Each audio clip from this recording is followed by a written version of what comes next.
Andrew, James, Mervin, and Juliana. Welcome to Harv's World Impromptu. Saturday night this time, not Friday, but Saturday on Red River Valley. How are you guys doing? Martin Salinas, hey bud.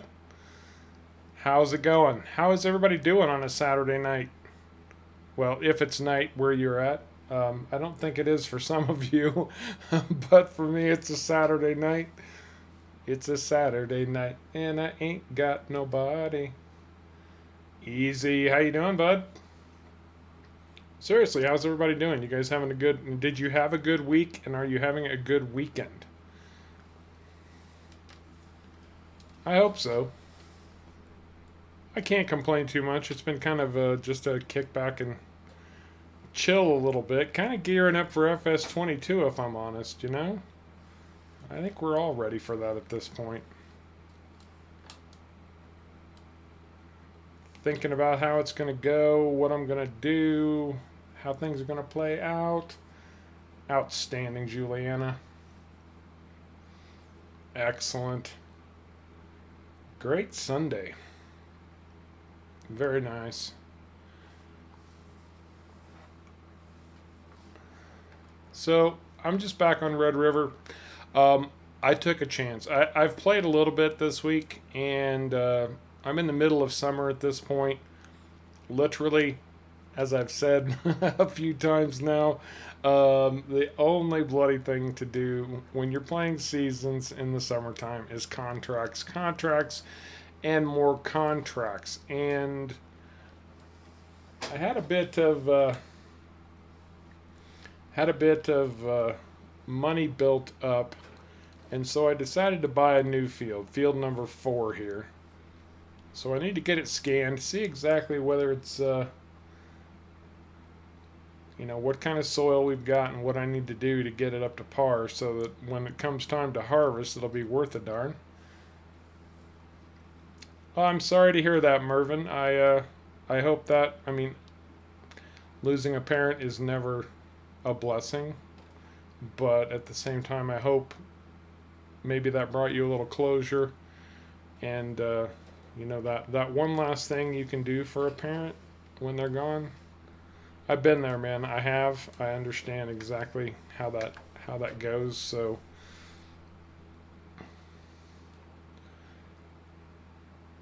James, you're doing outstanding. That's what I like to hear. And Juliana, yeah, I think we've all that. Oh, and I apologize, James. Yeah, I missed that. Thanks, Easy, for picking up on that for me. Yes, this is the GPS mod. It's a PC only mod, and basically what it does is it sets the width of your the working width of the implement that you have attached, and it basically just allows you to drive perfect rows so that you maximize the width of your tool, and you don't even have to steer. It just keeps you right on track. Well, good, Mervin. I'm glad a little positive came out of it for you, bud. But yeah, I feel for you, man. I know how hard it is.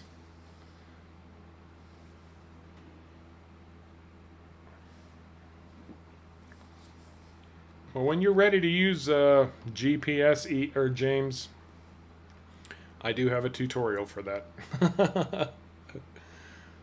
You guys can see at the top of my screen that we are still doing our collection to help families in need, of course. Not going to give up on that. And we are almost to $900 US. Just putting that out there. Anybody who hasn't seen before, they might drop in later, who knows. But it is there. And tomorrow, I'm going to have a big announcement during my normal stream tomorrow with Caveman. Should be with Caveman, although I don't know, we'll see. He's got some stuff going on right now too, but hopefully he'll be able to make it.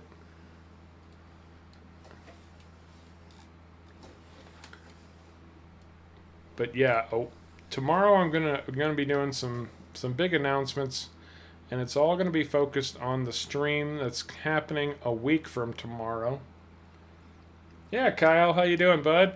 Good to have you with us too. Thanks for dropping in. Chilling like a villain. That's what I like to hear.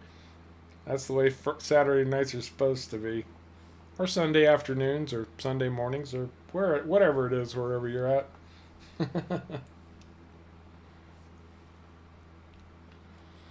But basically, a week from Sunday, a week from tomorrow, I'm going to be having.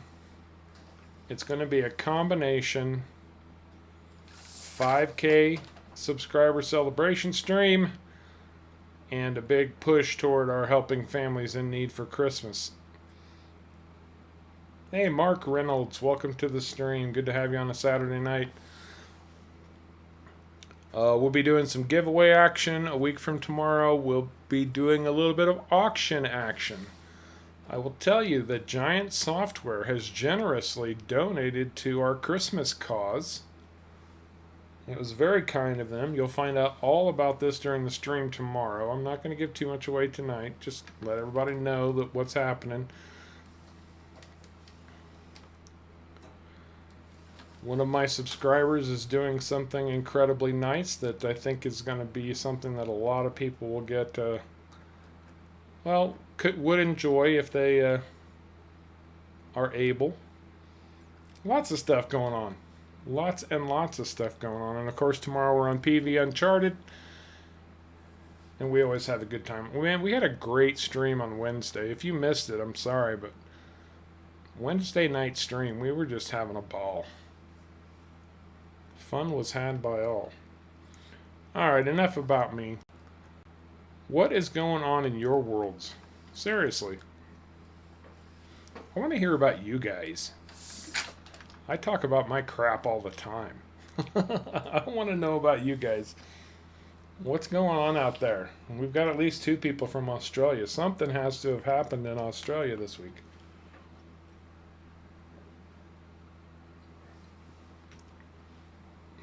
Although Mervyn was kind enough to share, so I do appreciate that.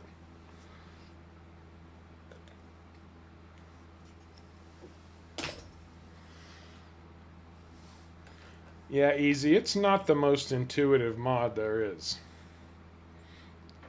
That's the only kind of drawback sometimes that modders have is they don't do enough to explain what and how their mod works.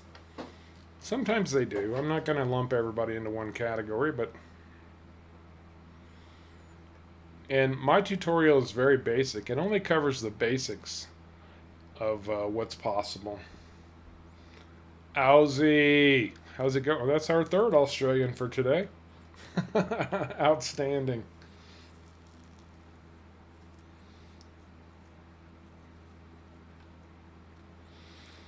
Well, I haven't played FS19 yet, unfortunately. I think some people have had that opportunity, but I think a few of the big time streamers, content creators may have gotten a little bit of an early access. I heard something about that, and then I haven't seen anything happening with it, so I don't know. But based on what I've seen so far, I think the best thing that they added, in my opinion, is the production chains. I think that's going to be a really nice thing to have in the base game, and I think it's going to give modders a lot of opportunity, and God knows modders and production chains have had a ton of opportunity in FS19, or they've made it for themselves, I should say. But I think adding production chains to the base game is going to be pretty spectacular. Also, did you guys see this week? And I'll see if I still have that graphic handy. I think I do. Give me a second. When I get this field finished, I'll show you. Hey Kyle, you and I are on the same page, brother, because that's what I do for impromptu streaming. Have a few banquets and just chill with you guys. Actually, I can do it while this tractor drives itself down the field. I think it's this one. Yeah. Did you see the big thing that's coming to console? So, look at that. Next generation, the newest consoles are going to get a 300% increase in slot count. 300%. Over 5,000 slots. So I think console players should be much, much happier with FS22. They're going to have a lot more freedoms. Even the last gen consoles are going to get a big boost. Up to 20 or just over 2,700 slots. So console players, look out. You can have farms the size of some of the PC farmers now.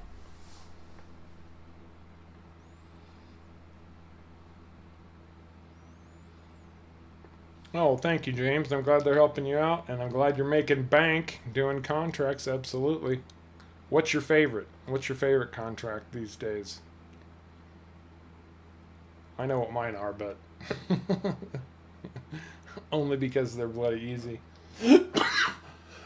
Oh gosh, excuse me. Something went down the wrong way. I apologize. That was really off guard. Slot count. So, if you're a PC player, Mervin, you won't know about it because it doesn't matter to PC players. It's not an issue for us, but it's basically so like a mod. Let's say there's a John Deere tractor mod and you install it and you want to play with it and you buy that tractor. And that tractor has a slot count associated with it. How many slots does it take up? So say a John Deere tractor has 50 slots. Well, as it stands right now, console players can only use, I think it's just over 1,200. I didn't look at the graphic, but it's just over 1,200. So console players are limited to the number of mods they can use based on that slot count.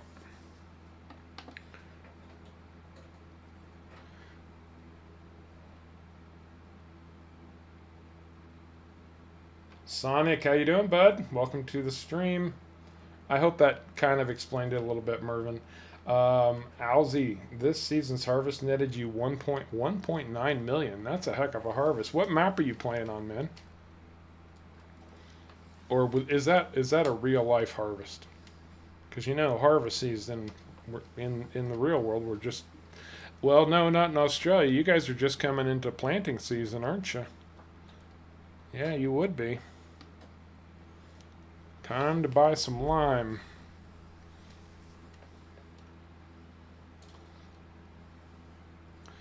Yeah, harvesting and fertilizer contracts, those are the go-tos for sure. Fertilizer first. They're the quick, easy money makers. And then harvesting if you can get a good field.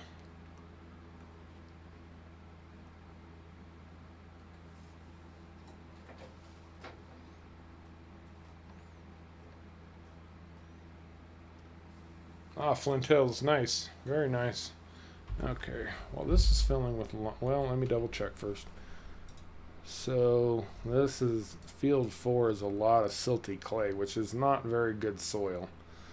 But we do have some sand, or some loam down here, so that's not too bad. Easy. Look at him go, $15, and that puts us exactly at 900 bucks. Thank you so much, Easy. Man, you're a machine.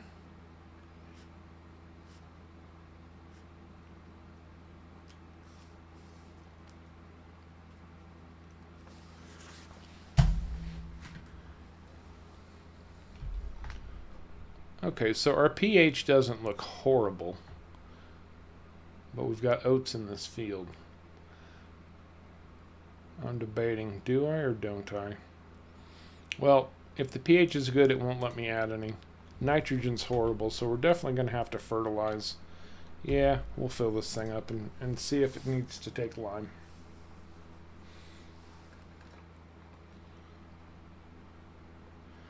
If it was soybeans, I wouldn't care. Soybeans don't need anything. They're like, yeah, just stick us in the ground, we'll grow.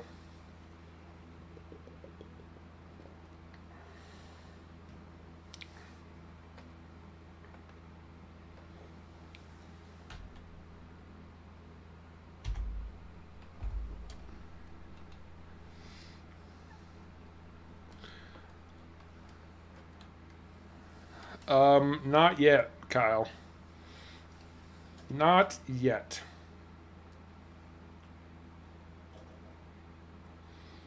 Oh, there you go, Alzi. Yeah.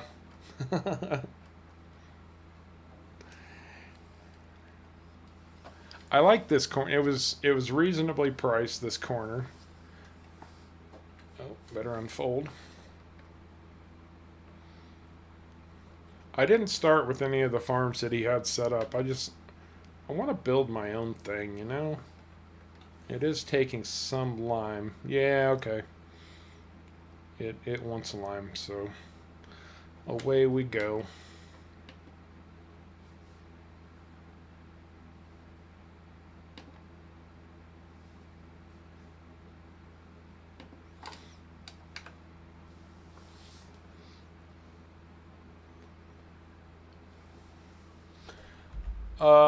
And that actually reminds me, I meant to bump up to 15 times speed here.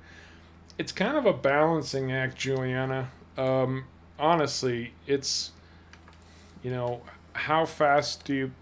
So, what I look at when I'm playing seasons, I've kind of found that for my play style and the way I do things, that I like to run.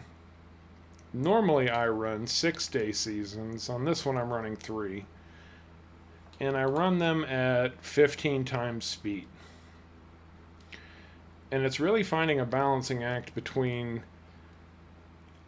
your game speed and how many days you run.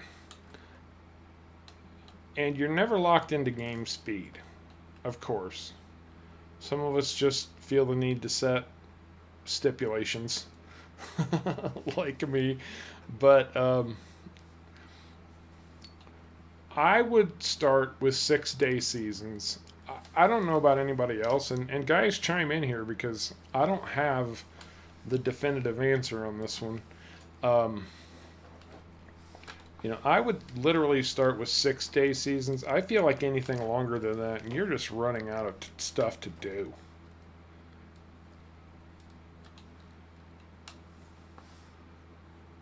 So that's what I would try 6. If that seems like too much time or not enough time, you can always adjust them later.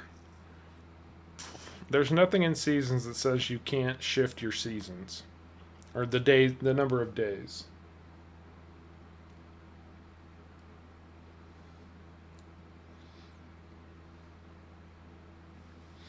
Yeah, that sounds just about like me, Owzy. Except on this one, I went 3 because I knew I wouldn't be playing it too often, and most likely when I did, it would be in situations like this where I was just, chilling with you guys on a Friday or Saturday night. Andrew, I love the brand McCormick. I think it's a great brand. I have used McCormick a few. Have I used McCormick? At least once I've used it on one of my video series. I think that might have been Dalton Valley Farm.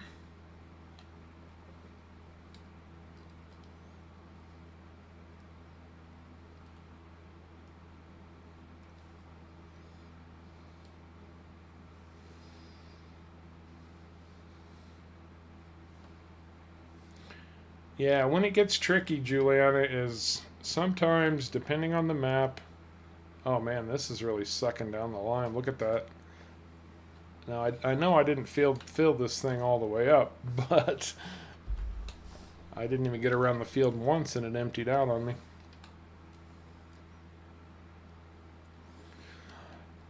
Well, Mark, in seasons, you're literally playing it year by year. It's like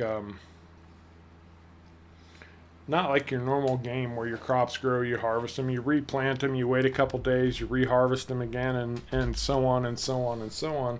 In seasons, like I'm in the second day of summer, my crops have been planted since the last day of spring. I'm running 3-day seasons, so summer is three game days long, is what we're talking about. Now, my crops are planted, they're fully fertilized, they're all ready to go. I just have to wait for them to harvest. But if you look at this menu, this is your season's calendar. The green bars are your planting season.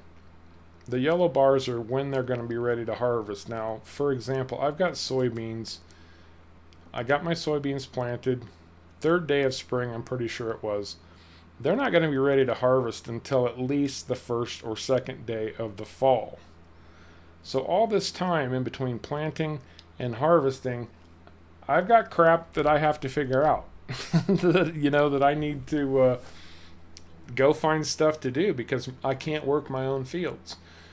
The other downside to that is you're spending money and not making it unless you're doing contracts. Seasons and contracts go hand in hand, and I know I've said this before, and technically I should have my other tractor and my fertilizer spreader in a field right now doing a fertilizer contract.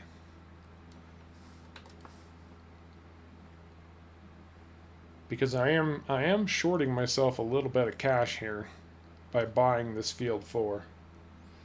Sup, G? Good to hear, man. Good to hear. Glad to have you with us on a Saturday night. How's life treating you? Hopefully well. Does that help explain it a little bit, Mark? If not, I'll talk about it some more.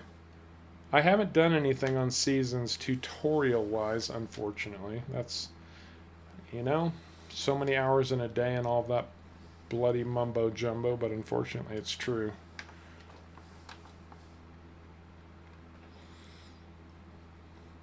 The reason I've got work to do today is because I just bought this brand new field. It was already planted in oats, so good, G. Glad to hear that, man.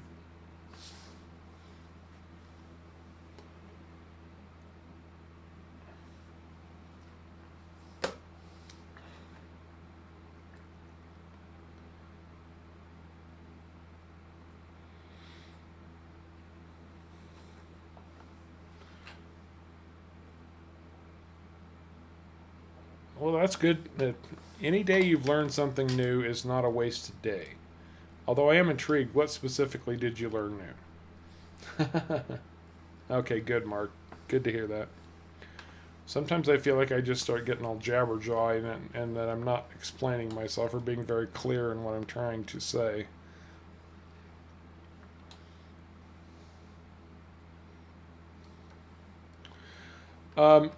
It kind of depends on the map, Mark. If it's a small map with only a few fields, it is possible that you can run out of contracts.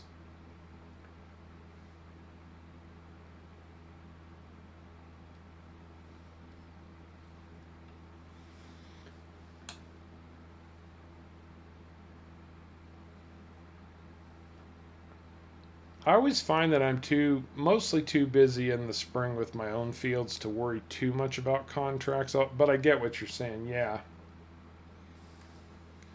I get what you're saying, Kyle.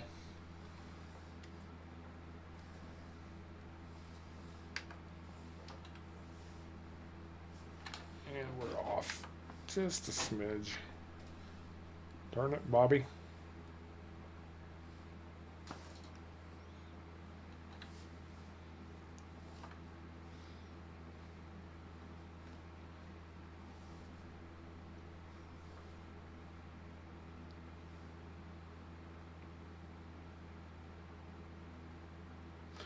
That's true. You do have grass.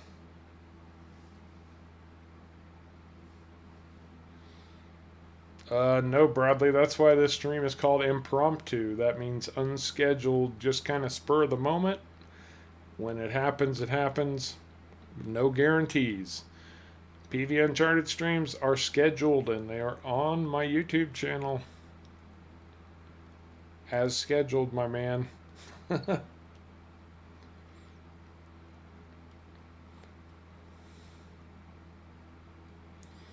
Actually, grass contracts do pay very well. But they can really kind of be a pain in the neck, too.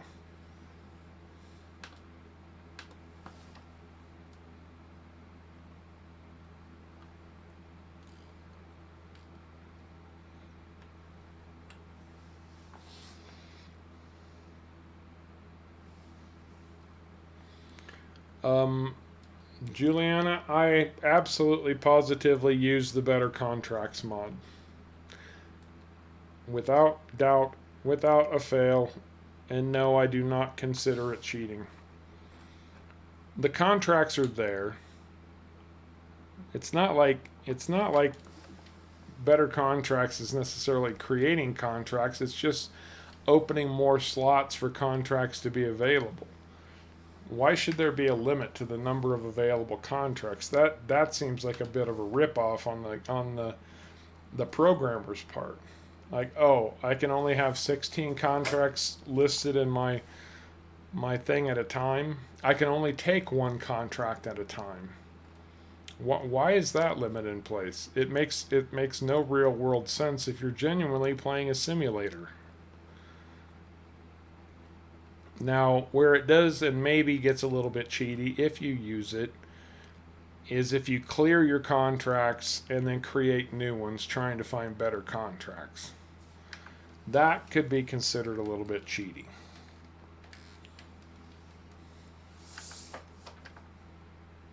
And I'll show you what I'm talking about. I do have Better Contracts installed. Look at this. Fertilize, fertilize, fertilize.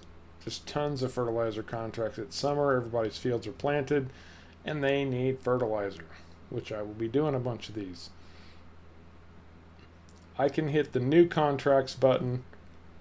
That will add more contracts to my list. I can hit clear contracts, and it will give me a button that says, well, I hit new contracts again, and it starts recreating all of the contracts that are available in my list at the moment.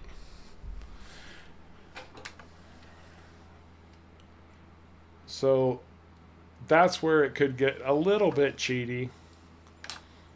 But, you know, somebody asked me recently about the Lumberjack mod. It was a comment on my 30 mods I can't live without video. And I'll tell you a story about grass cutting in a second, Kyle. My 30 mods I can't live without video, and he said, you know, the Lumberjack mod, doesn't that allow you to cut trees that aren't on your own property? And I said, yeah, it sure does. And he said, isn't that a bit of a cheat? And I said, maybe, but only if you use it. I said, there are too many other nice features in the Lumberjack mod to let one potentially cheaty feature stop somebody from using it. So there's a lot of mods out there that might be considered a little bit cheaty. It's up to you to decide whether you want to use that or not. And as I always say, it's your game, play it your way. I don't care how you play. If you want to cheat in $100 million and just drive around farm equipment because that's what you find fun, be my guest. You know, it's your game. Play it your way. You decide what's cheaty in your game. Don't tell me what's cheaty in mine. I'm not going to tell you what's cheaty in yours. Just have fun.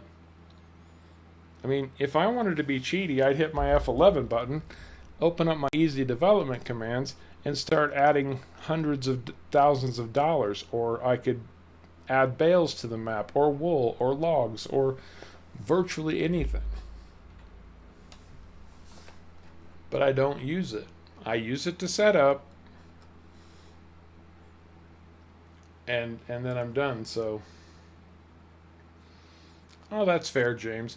And, you know, I would make this point about being able to cut someone else's trees. Now, Lumberjack will not allow you to go strip somebody's land bare with a tree harvester. Oops. Get in the tractor. Thank you. It only allows you to cut other trees with a chainsaw.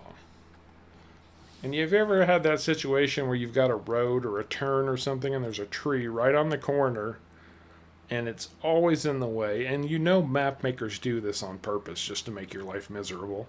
And you're like, if I could get rid of that one tree, it would make this route so much simpler.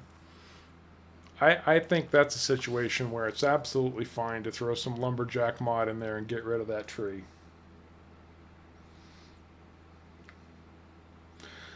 Well, and it's just like field flipping.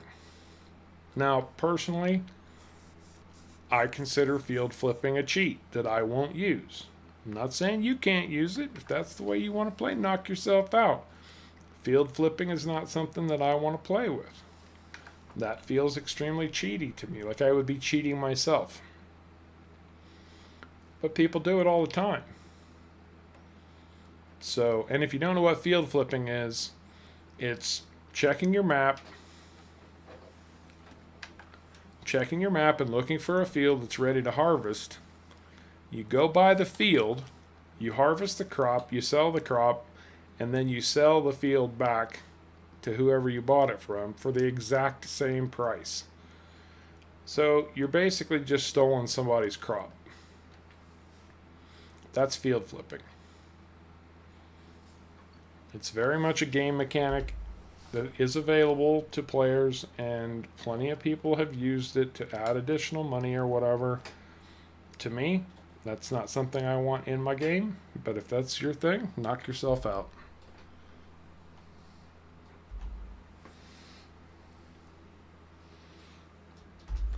Exactly, James. That's what I'm talking about. You got that one tree, it's on somebody else's property. The game won't let you cut it. Well, now you've got the lumberjack mod, and it will let you go in there and take it down and make it, just delete it with your chainsaw.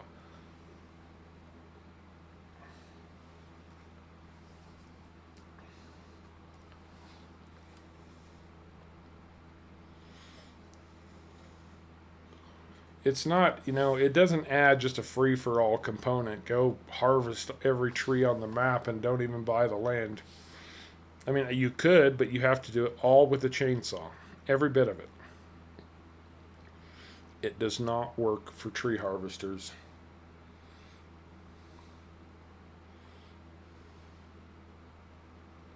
So I've got a question for you guys. So we've got FS22 coming up in, 9 days? Roughly 9 days. Is anybody going to be interested in watching continued FS19 contract or content? Or do you think everybody's really just going to be looking for FS22 all the time?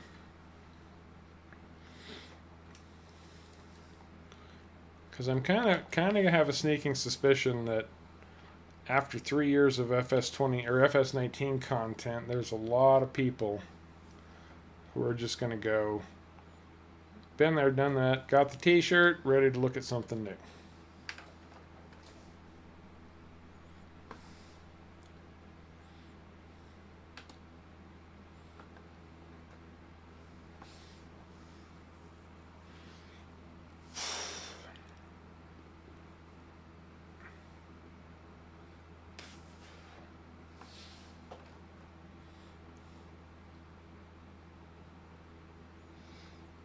Oh, you think so, Steven? You still want to see plenty of FS22 content, but you also want to still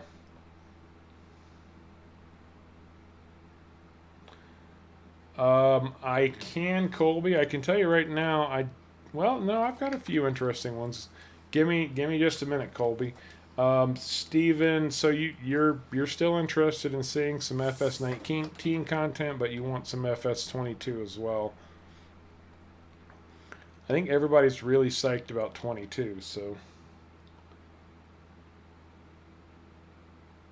that's a fair point, G. Absolutely.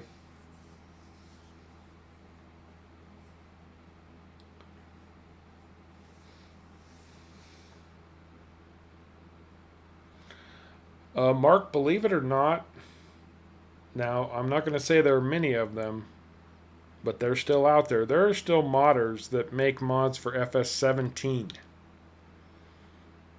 and still to this day believe FS17 was the superior game and always will be. Yes, Giants will not remove support for FS19. and they're not just going to throw it in the ground. You know, it'll dwindle over time as everybody shifts to 22. After a couple of years, I'm sure it will get put on the back burner. But I think they really want to support their products. I'm not going to say everything Giants does is perfect, but I do think they support their products and they stick with them. So I don't think that's a concern. Colby, let me get to the end of this row and then I will show you the harvesters I have installed. This is the same mod kit that I used on PV Uncharted because frankly, I think Caveman built a fantastic mod kit, especially for small scale, old school farming. And I kind of fell in love with it, so I wanted to play with it some more. Okay, here we go. Alright, so going into my shop, harvesters. Now, of course, I got all the base game junk. And so this International, this is a nice little, 3,500 liter International combine. We used this for quite some time. Caveman was even kind enough to throw a Harvest World logo on the back of it. I don't have links available right now. I have to warn you. This is a fun little combine, but it is very, very small. We enjoyed that. The one that we're using right now, the other modded harvester I have installed, is the Twin Screw XBR2. I love this harvester. It's unique, it's interesting, it's quick, and you can expand it to hold almost 30,000 liters. It has an expansion, or an extension I should say, the big tank, and you can put, where is that? Oh, a long pipe on it. So if you're using big headers, you can really make the most of it. Oh, oops.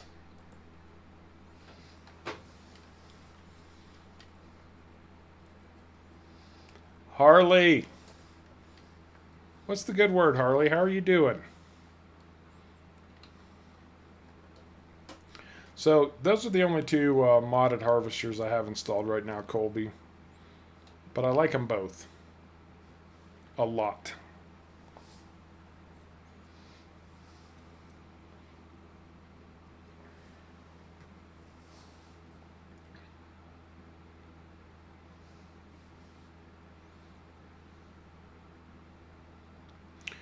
I absolutely agree with you, Kyle.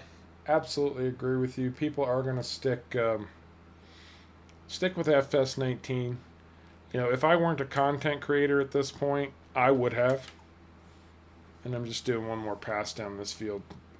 Sometimes precision farming does weird things, and it looks like stuff isn't covered, and so my old not precision farming self says I've got to go touch up those spots where precision farming said don't worry about it, Harvick, we got this.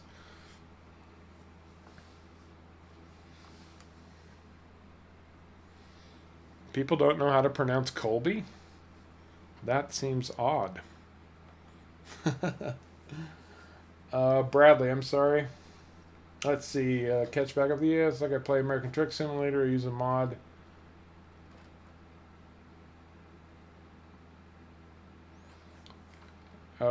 Yeah, I can't speak to American Truck Simulator, Bradley. I don't know that much about it. Played it a little bit. I just haven't had the time. ATS seems to be like a really time intensive game. And I need games where I can just quit in like 30 minutes or whatever.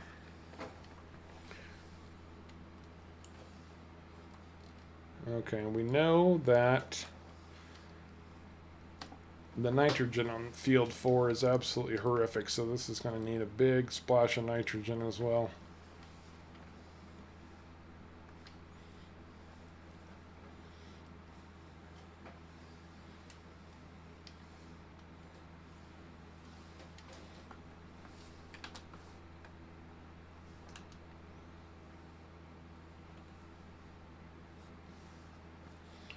Oh, I've already got 22 Colby pre-ordered and ready to go. And as I was saying, if I wasn't a content creator, I'd be just like everybody else and would be holding out, waiting for the price to drop, waiting for sales. I never buy games right out of the gate unless it's just something I can't live without.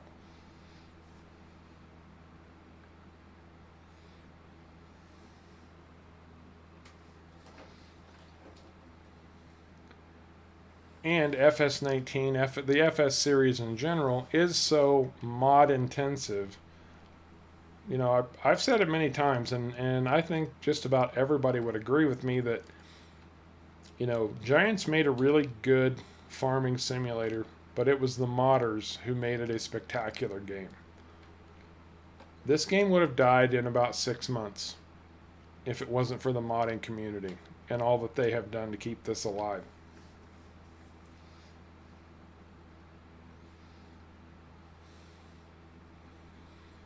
And that's about it, Bradley. A lot of people are going to hold out until the mods catch up because there are too many nice mods available on FS19 that it's going to be a struggle going back to some of the old school ways of doing things. Not having GPS available.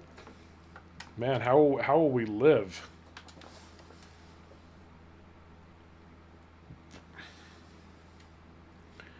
Um,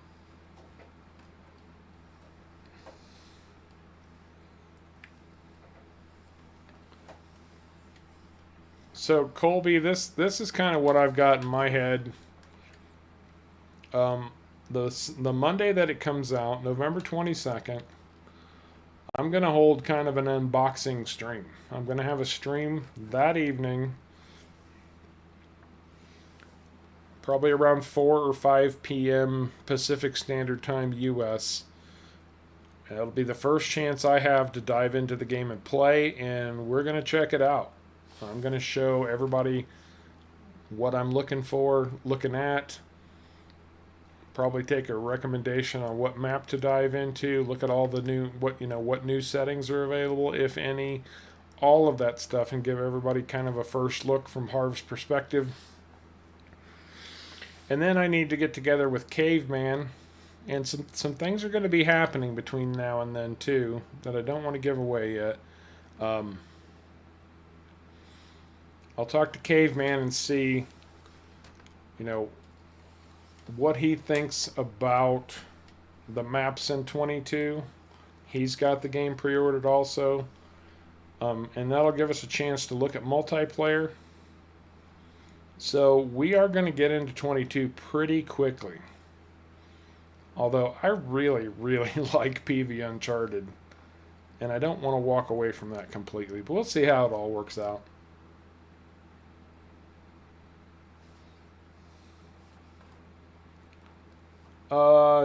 So I guess the question I would have to ask is, do you have any kind of mod manager software installed or anything like that?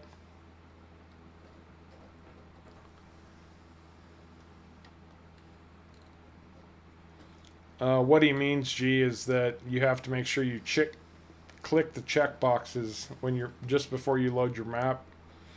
Your mod list will show up, and there'll be some boxes there. You have to check mark those. Otherwise, they don't show up.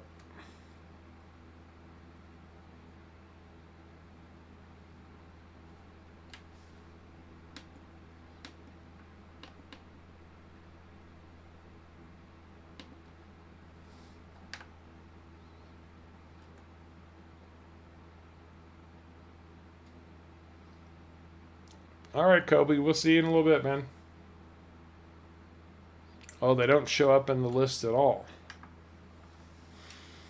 Okay, so you don't have any kind of a mod manager installed. Are you making sure that they're in the mods folder itself? It should just say mods, M-O-D-S, all lowercase.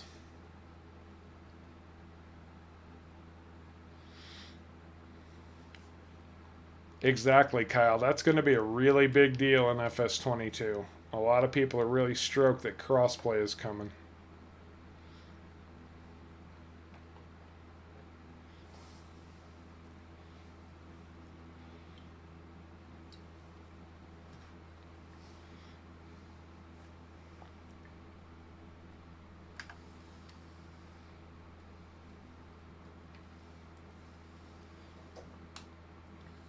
You don't have to, Mark, but it's a good practice to get into. Maps can conflict with each other sometimes.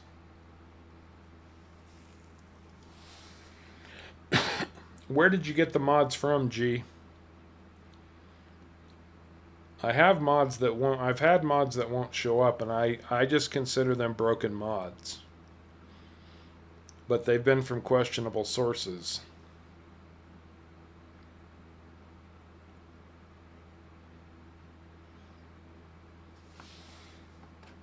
And a questionable source is pretty much any mod site that isn't Mod Hub.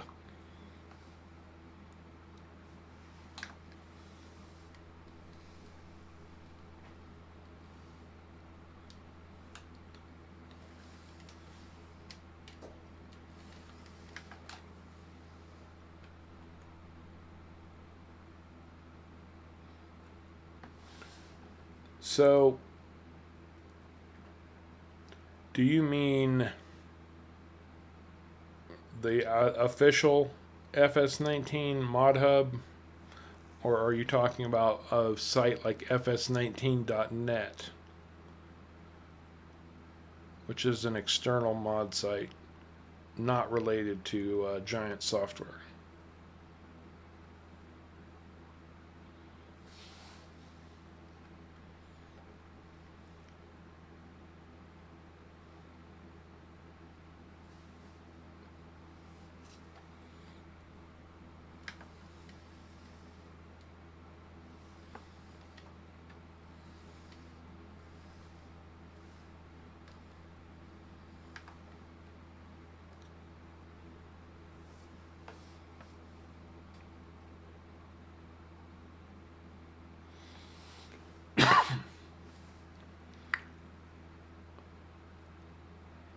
Bradley, if they're not even showing up in the list to get a check mark next to them, that's not a mod conflict. For some reason, the game isn't recognizing the mod, the actual mod.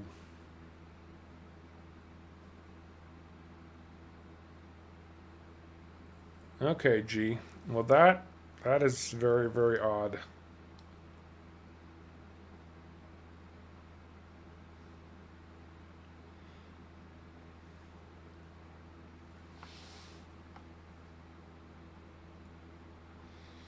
Yeah, Mark, it's my favorite. For fertilizer spreaders, absolutely. I like the horse pack in general, mostly because of this fertilizer spreader. It holds a lot and it's wide, wide, wide, and wide.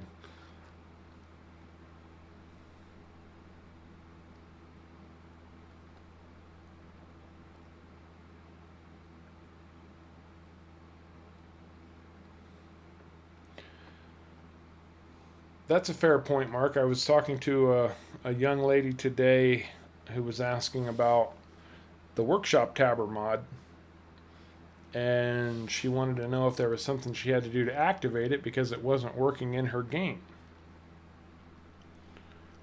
I said, no, it's always worked for me. I've used it on lots of maps, and I've used it with a lot of different workshop mods. Just different workshops I can utilize in the game. She went back and checked the mod. Lo and behold, what had happened is she had been downloading several mods, and that particular one, for whatever reason, had a completely empty mod folder. There were no files in it.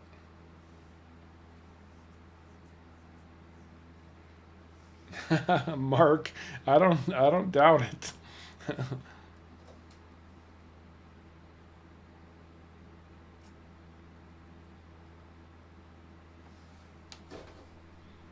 uh,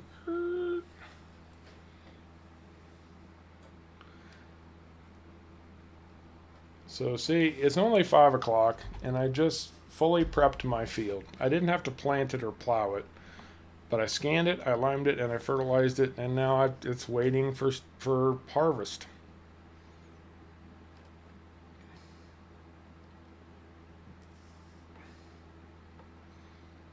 Yeah, Yes Mods is a pretty reputable site. You're right about that, Bradley. The other one that I've had a lot of luck with, I'm not going to say they're always 100%, but Mod Network. Mod Network is a very good site for FS19 mods.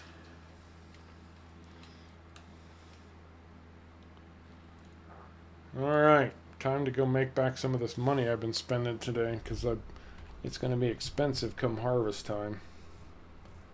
So I've got a 17,000 fertilizer contract on field 26. Where's field 26? All the way down there. I've got to cross into the United States. Ugh. Alright. Well.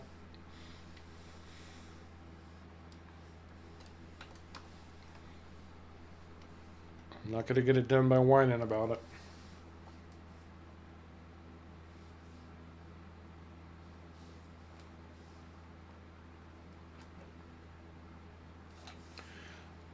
James, I mean, if it's something that sounds like it would be a lot of fun for you, then by all means, forestry is a massive, massive moneymaker. You get a good forestry map, or just a good piece of forestry on the map you're playing, and you can bring in a lot of cash with that timber. A lot of cash.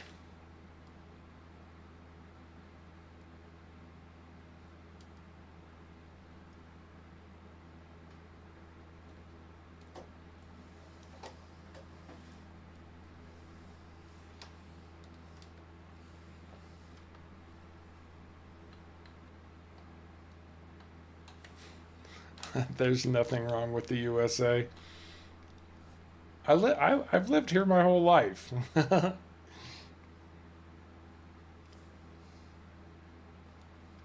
I love my country, as I expect all of you love your countries.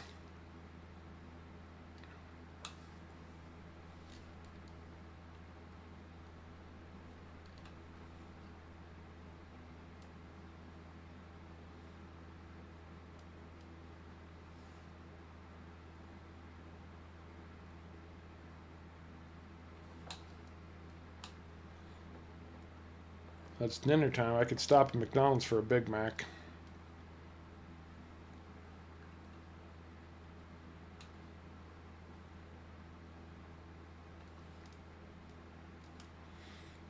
Oh, now don't be like that, Aussie.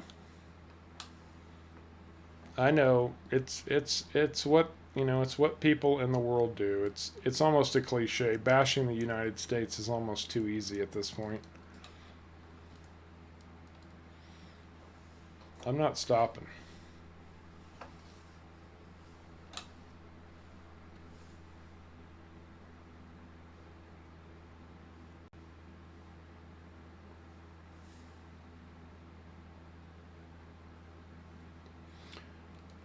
Mark, I've spent the majority of my years on this planet in Indiana, so originally I'm from the Midwest, but yes, now I live in Nevada.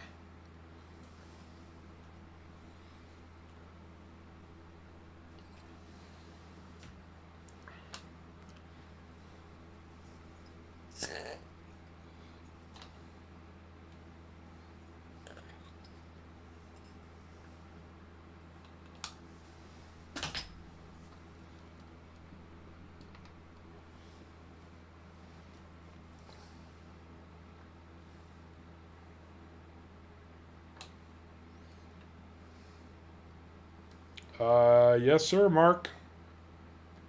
Born and raised in Lafayette.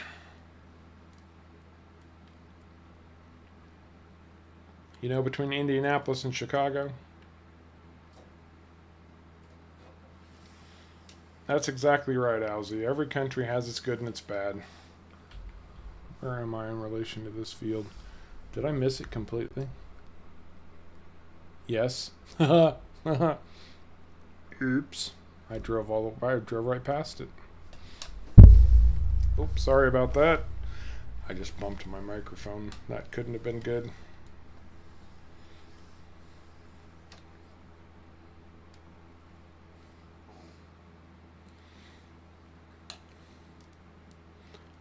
Man, that's the truth, Owzy.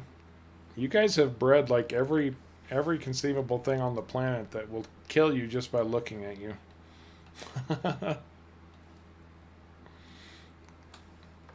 I'm sure it keeps a lot of obnoxious tourists away, though.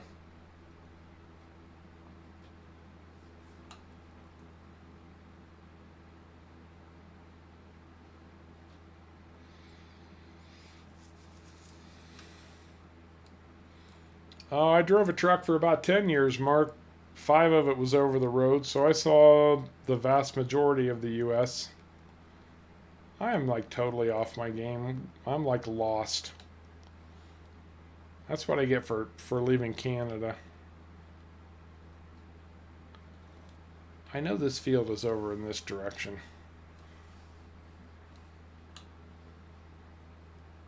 Because that's 27, and I'm looking for 26. Nope. Alright, sorry, Mr. Farmer, but I'm going to cut through your field here a little bit. Sorry.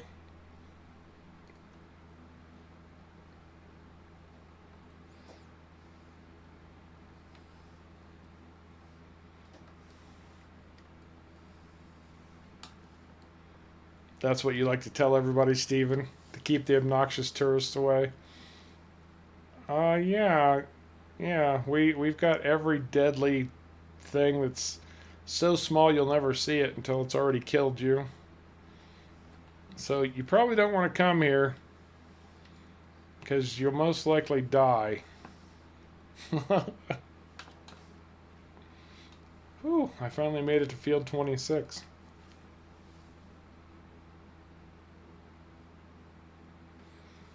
Oh, I always wanted to load to Alaska too, and I never was able to get one. I have not been to the extreme northeast. I've never been up to Maine, but I've been in every other state.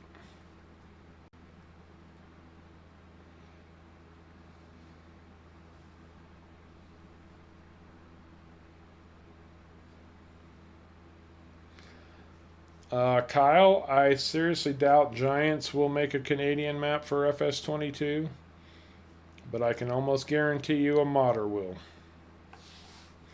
If Giants holds true to form, the maps you get with the base game are the maps you'll get. My understanding is, I think with FS17 they released one map after the base game came out.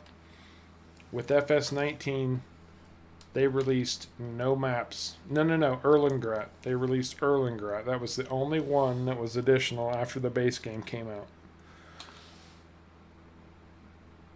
So,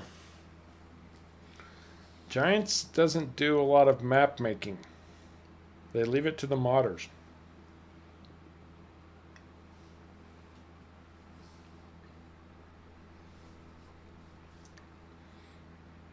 Oh yeah, Kansas is beautiful. There's something to be said for just about every state. They're all unique.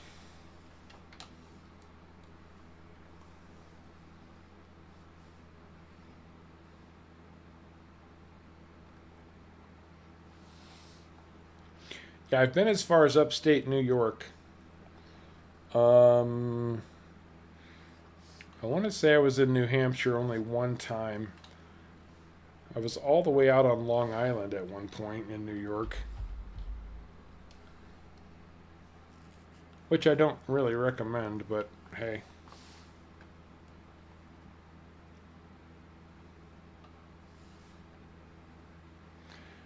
The one that I always struggled with, Mark, was Nebraska.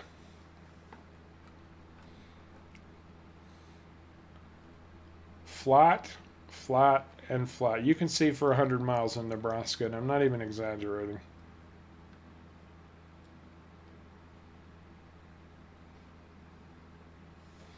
Well, hello.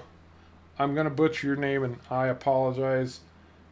Aditya P. Bothma. Welcome to Harv's World. Glad to have you in the stream. And I've made this argument for a while, and I couldn't agree with you more. I feel like a lot of countries are underserved by the map making community. Now, I understand why. The map makers go with what they know.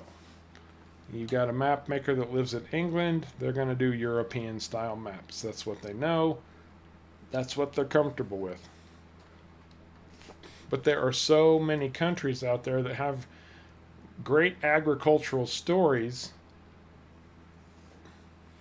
great agricultural, not even stories isn't even the right word, just practices.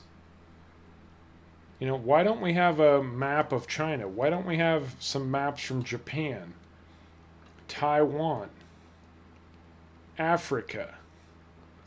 I had the hardest time finding a Scandinavian map just to do my Scandinavian World Tour on.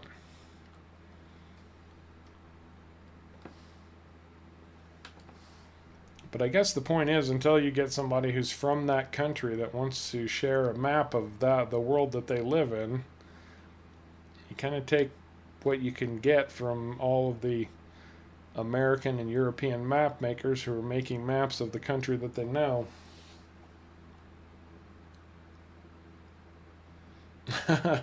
James.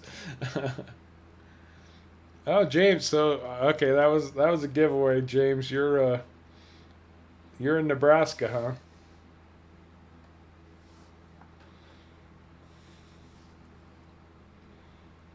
Well, I think we might be pushing a little bit of the envelope. Although, you could be making a good point on futuristic farming. You know, do we include the potential for what could happen in the future?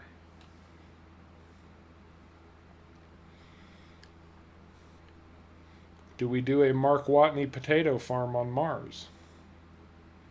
And if you know what I'm talking about, you guys get all the credit in the world. I'm not telling. Somebody has to come up with the answer themselves.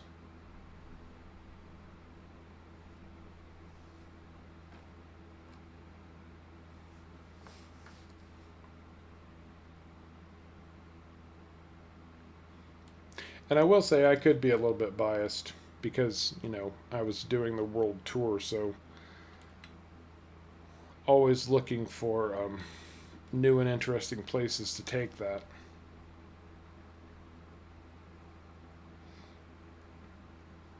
Yep, you're right, Steven. I actually think I own that game, but it was in like early release or something, and then I never went back to it.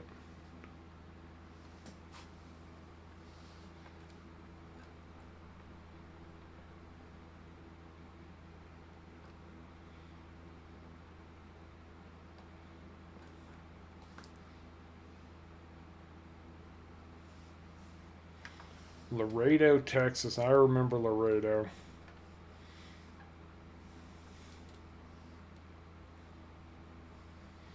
Laredo was one of the few places where somebody actively came up to my truck and asked me if I wanted to buy drugs.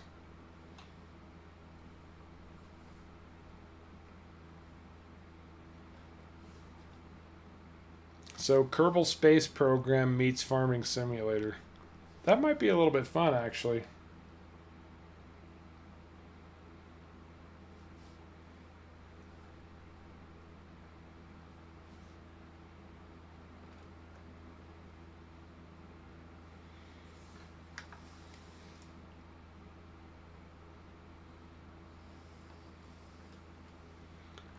Oh, I'll bet you spent a lot of time waiting in Laredo.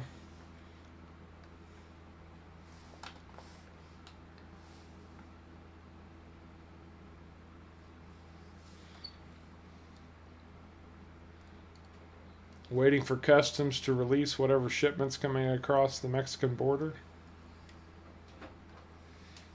I do too, Mark.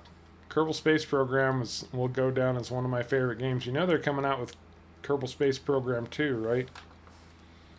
It's supposed to be out sometime next year.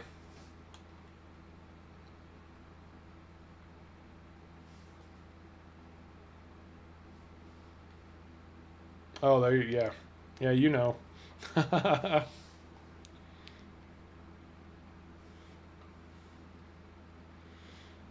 can almost see what I'm doing. I will fast forward time to the next day here as soon as I get done with this contract.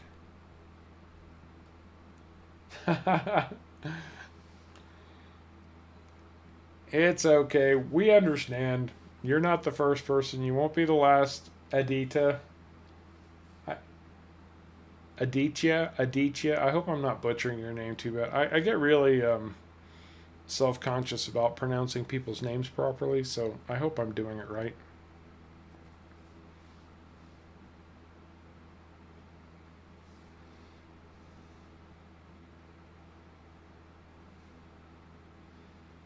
Elongated muskrat will replace your truck driver friends? Oh, your company has a drop yard in Laredo? Well, that's not so bad then. They bring the shipments over the border, and all you got to do is go down there and hook up and run. Hopefully.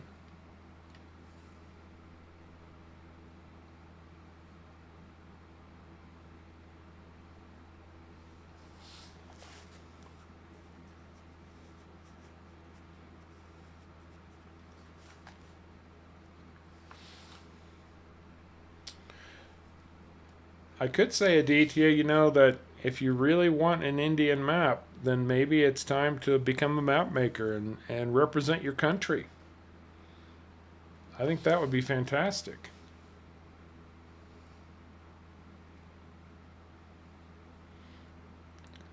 I don't think you're going to see Elon Musk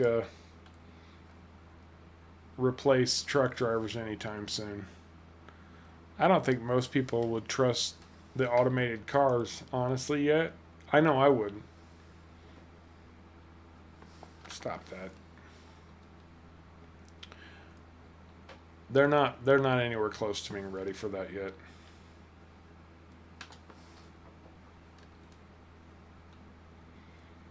But to put it in a semi, no. That's what we have trains for.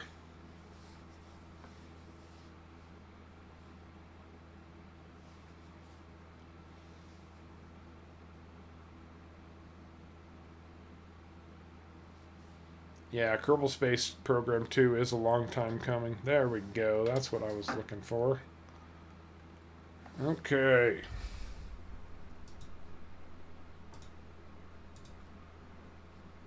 Collect. Outstanding. Now, you can consider this cheaty if you want to, but I'm going to ramp up to 4,000 speed just to get us through the night quicker. Well, sure they are, Mark. Absolutely, they would be. There we go. A nice, bright, shiny 7 a.m. And who wants to pay us more money? 13.89. All right, we'll take that.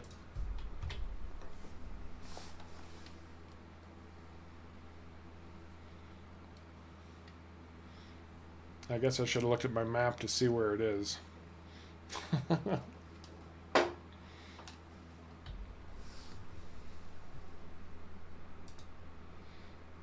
Oh, way over there. I've got to get across the river. Oakley dokley.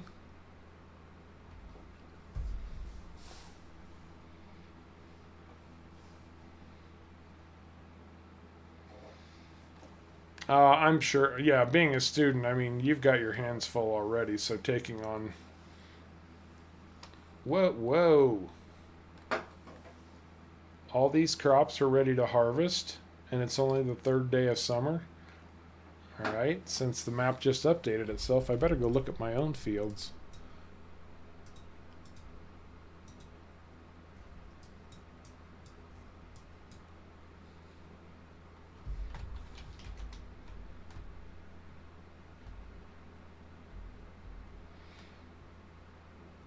No, they look ready to harvest, but they're not.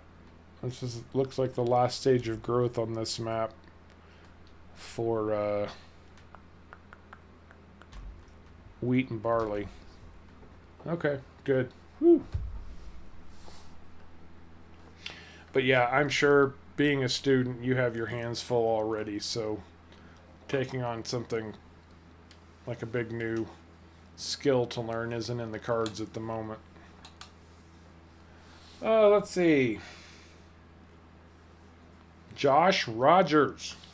Well, I'm glad you were able to catch a stream. Good to have you with us. Thank you for dropping in. I appreciate it. How are you doing?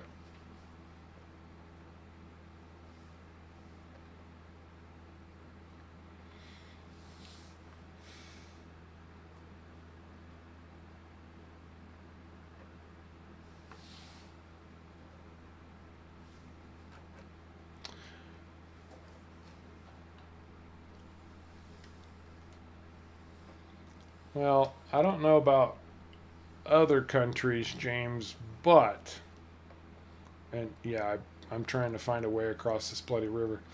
Um, there's been a truck driver shortage in the United States for roughly the last 30 years. I know truck driving today isn't nearly the same as what it was when I was doing it back in the day.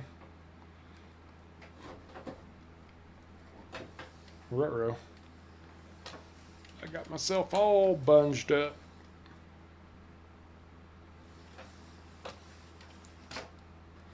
Do that. We'll do this.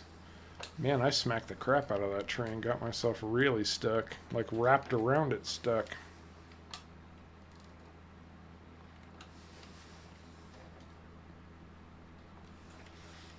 See, this is when you come in with your handy chainsaw and remove somebody else's tree. Because they shouldn't have let it get in my way like that.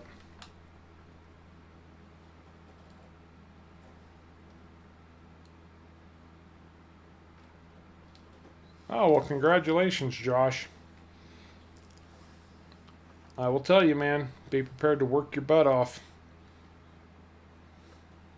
That's something they don't tell you. YouTube is hard work. It really is. Unless you're just doing it for casual and for fun. But yeah, glad to hear that I've inspired you to try something new at least. Very good.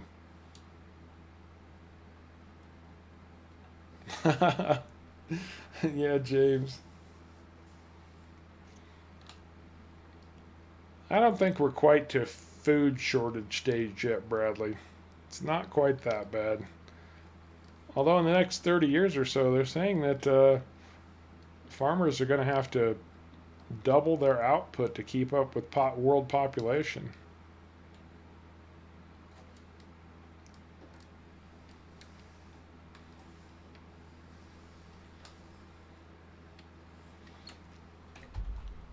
Okay, where am I?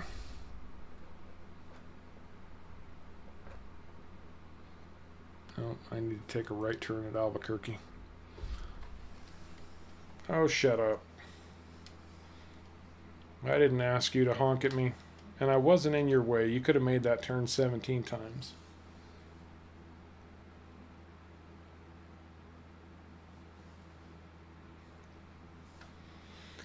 Yeah, if you ever go back and if you ever go back and watch the first series I did on YouTube, it was the Pacific Northwest. I called it Born in Idaho. And there's actually one video in there where I make some smart alecky comment like, I can kind of do what I want and say what I want because nobody's watching this video anyway. People have come back to me later saying, well, somebody's watching, Harv. And I was like, oh, good. At least somebody's watching. But they sure weren't back in the day when I first started. Be prepared for a long time of people not watching. Unless you got a really big group of friends. All right, Aditya. Well, thank you for stopping in. It was good having you with us for a little while, and I appreciate your input. Hopefully we'll see a map of India one of these days, huh?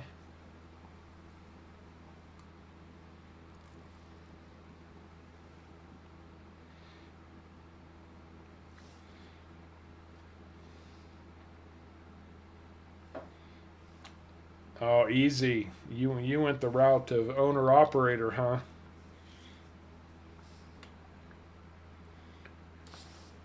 That was more truck driving than I personally wanted to take on. I respect the guys who do it though. Because, yeah, like any business, there's a lot going on there. A lot you got to keep up with.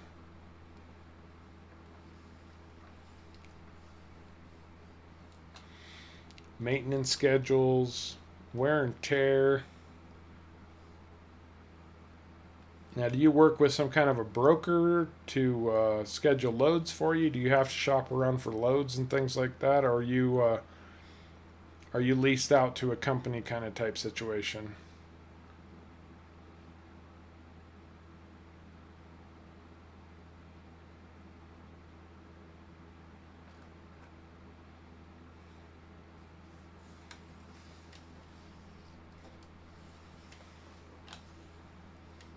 Been there, done that. Got the T-shirt.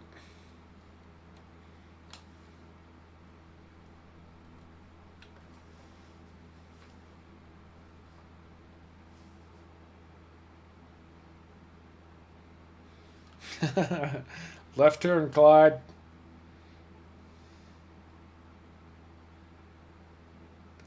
Stein? Is it Stein or Stien? Stein. So I'm gonna say Stien, but I'm probably wrong. How are you doing? Welcome to the stream. Good to have you with us. And how are you doing?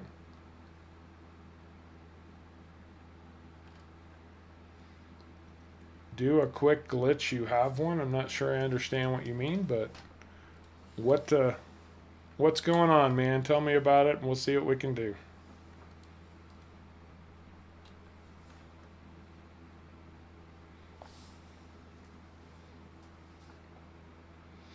Oh, there you go, easy. Yeah, I bet that makes things a lot easier for you.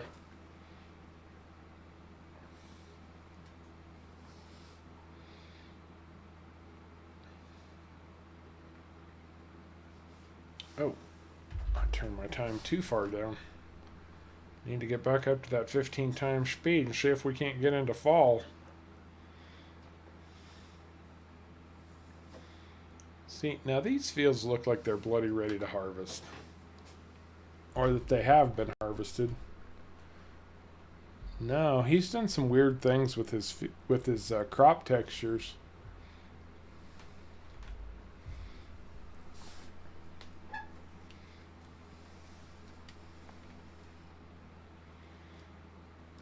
Because this is what I would expect to see in regular FS19. And this gentleman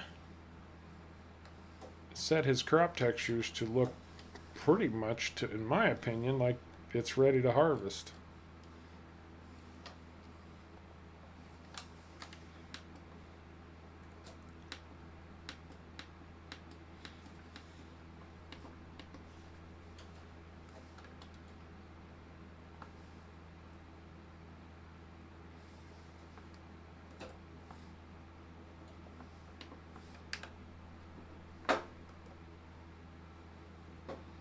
Welcome back, Colby.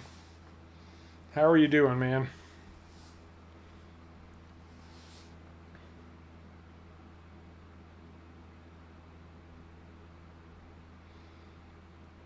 A glitch in FS19 mod.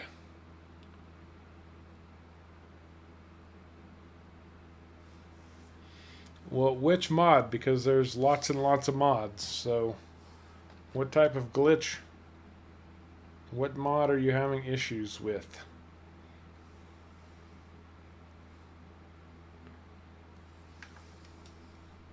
Specifics in these situations are very important.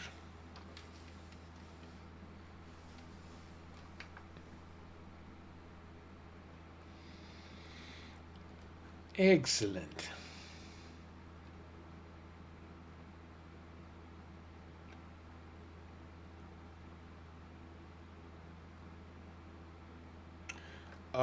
Are you talking about? Oh, I'm trying to think of what the name of the front lifter mod. The one where you can put a 3-point hitch on pretty much anything that has a trailer hitch on it. You can put hydraulics and all of that. It's called the front lifter. Is that the one we're talking about? If it is, I know that mod does not always work and play well with everything you'd like to use it on. I personally never use it for anything. Just personal preference. I don't need my 1942 Farmall tractor to have a massive 3-point hydraulic system.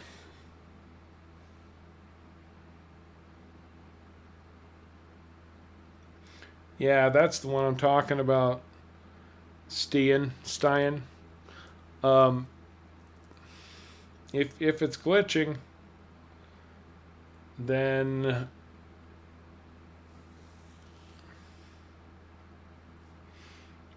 it probably just isn't compatible with the mod you're trying to use it on. I know it's supposed to work on anything that has a trailer hitch, and it kind of sort of does, but it doesn't always.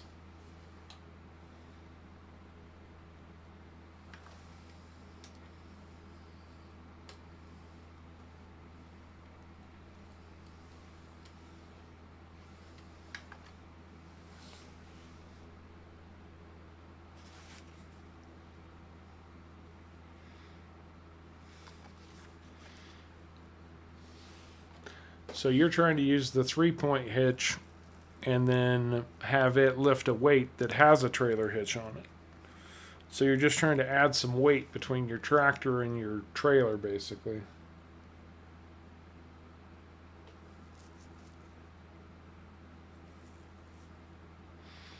Oh, I see. No, unfortunately, I don't have that mod installed. I appreciate the effort. You get an A for effort. Okay. I thought you were having a glitch. And a lot of people come to Harv's World because they're looking for help in one way or another. So I apologize for jumping to conclusions. I thought you might have wanted me to sort out bugs for you.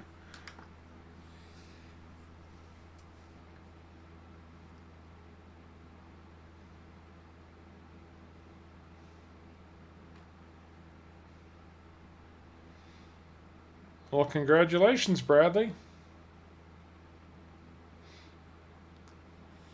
Yeah, I understand now, Stein.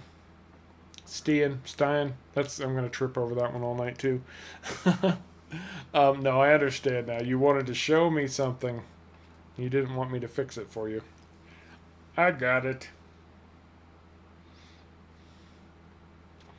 No, I never use that mod just because it's so inconsistent. So I never install it. I don't install mods I'm not going to use. I've got too many bloody mods as it is to have mods installed that I'm not even going to use.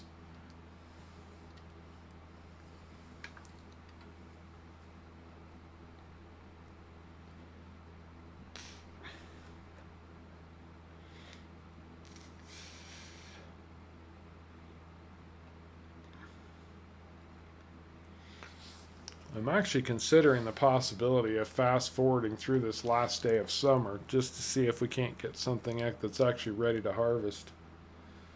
Well, hello, Tris. How are you doing?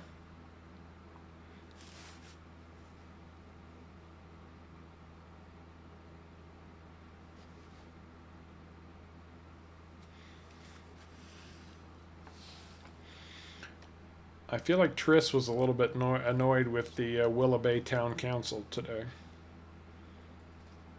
For good reason.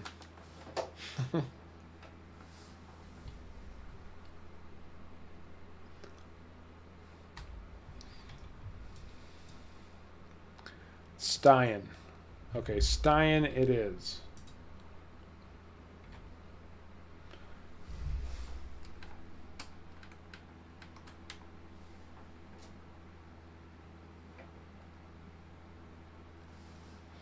What is my favorite Christmas movie? Well, Bradley, I'll tell you. My favorite Christmas movie is A Christmas Story.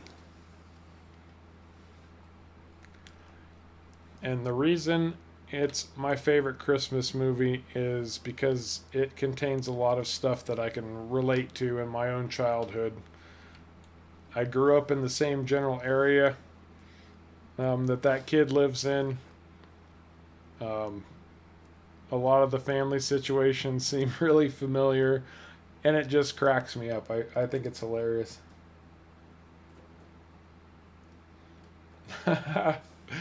There you go, Tris. Putting on your tinfoil hat. I really need voice actors. You know, that's the one thing that that my videos are missing sometimes. Well, see, the way I kind of saw it was that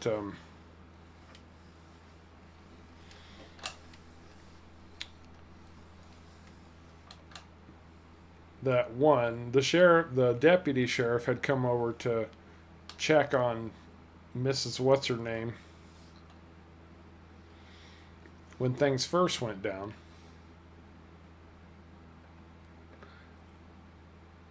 And then, so maybe he saw something. And then, of course, Lisa Helen's been staying at the homestead, and her husband is the head of the town council. So I'm sure that's not sitting too well with him. So now they're picking on me a little bit. But we're not going to let them slow us down. I have not seen Christmas Shoes, Bradley. Not familiar with that one. And yes, you'll shoot your eye out, Mark. That's exactly right. Okay, Steen Farms. I think I've got it this time. Steen.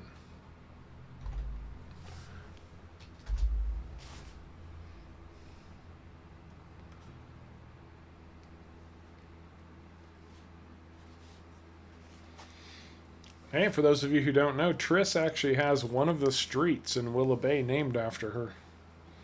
Triss Trail.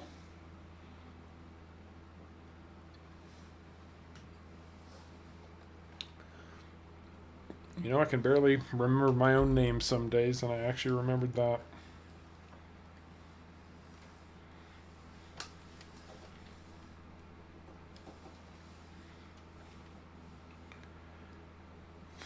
I got 122,000. It's probably going to cost me at least 50,000 to harvest my crops.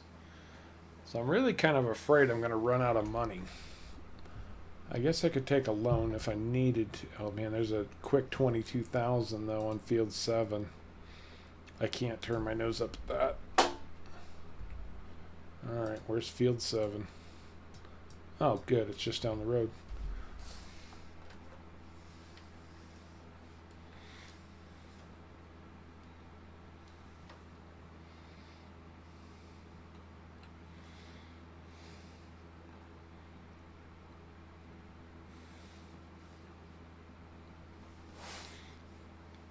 And of course, It's a Wonderful Life comes in a close second on the Christmas movies. Just because it's a great story.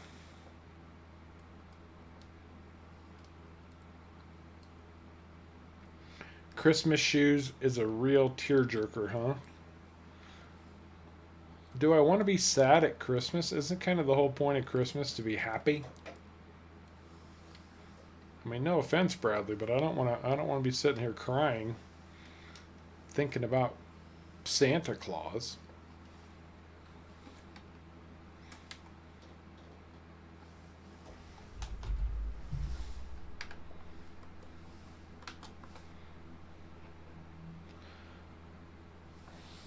Here we go again. This monster field at 22 grand.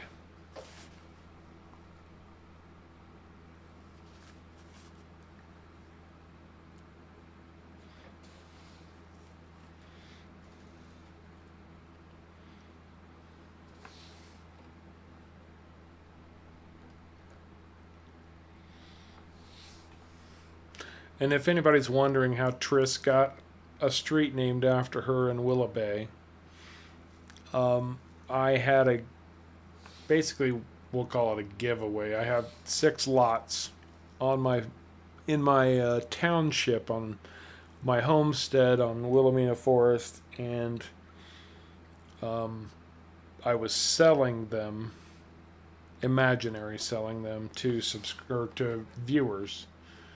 And if they wanted to be considered for one of them, they put their name in a hat, basically, and told me which lot they wanted. Triss put her name in for one of the lots. Unfortunately, she did not win a lot, but I wasn't going to let anybody walk away without something. So I decided to name a bunch of streets after people. And Kevin Prolinsky, who is my fantastic moderator these days, actually did win a lot.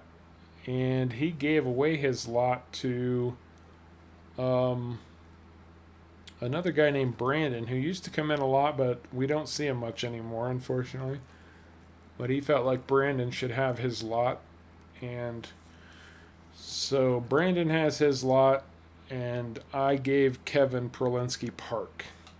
Kevin has a park named after him in Willow Bay.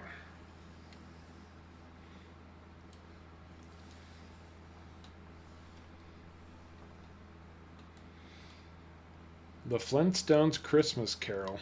I don't think I've ever seen that one either, Kyle.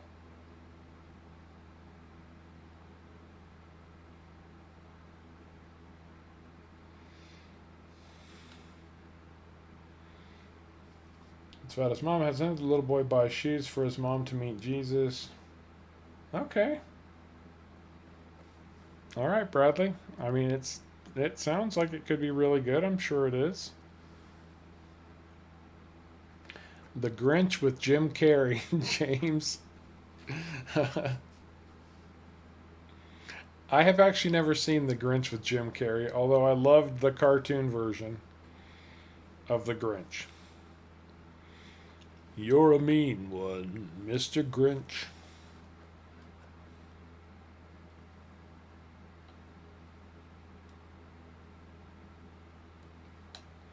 I have a feeling that James is being funny. Fair enough, Trish. Trish just pulled her camper into the campgrounds and parked there anyway.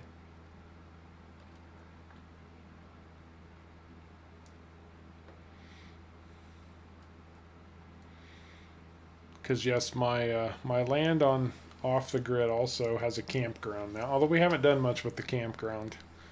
I have stayed there a few times. Well, I'm staying there now because I gave up my cabin to Lisa Helen because I am a gentleman first and foremost.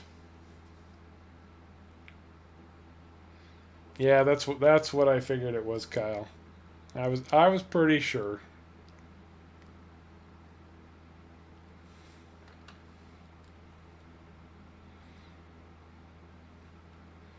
Yeah, I don't know why I haven't, James. Honestly, Jim Carrey is definitely one of those guys who's fun to watch.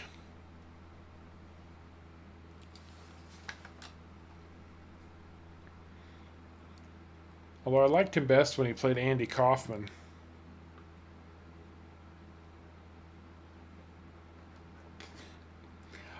Oh, you beat me to the punch, Steven. I was going to mention Die Hard because, that's like up for big debate in the whole community around Christmas. Like, is Die Hard a Christmas movie or isn't it a Christmas movie? It's it is because it's at Christmas, but it's not because it doesn't tell a Christmas story. Hmm. Who cares? It's your movie. Watch it when and where and however you like.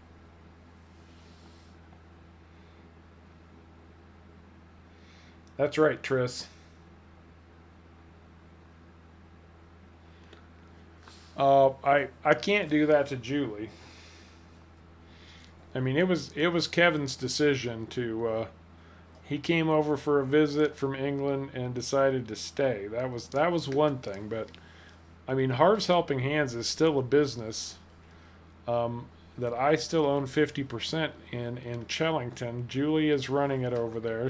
I gave her a 50% stake in it also, but I'm not going to steal her employees or anything. We'll see how that works itself out, though. Oh gosh, here we go. Does that mean Batman Begins is a Christmas movie or Batman Returns is a Christmas movie?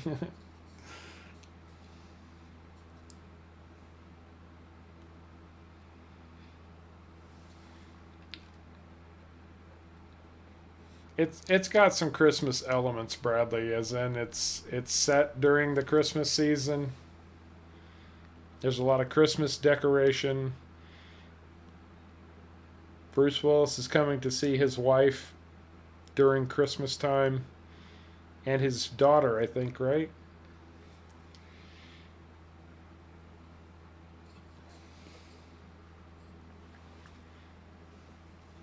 Oh, I'll tell you another really good one that I like a lot, and most people don't even mention it,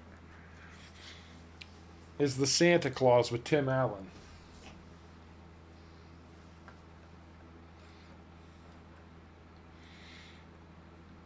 I thought The Santa Claus was a very clever take on the whole Santa Claus Christmas thing.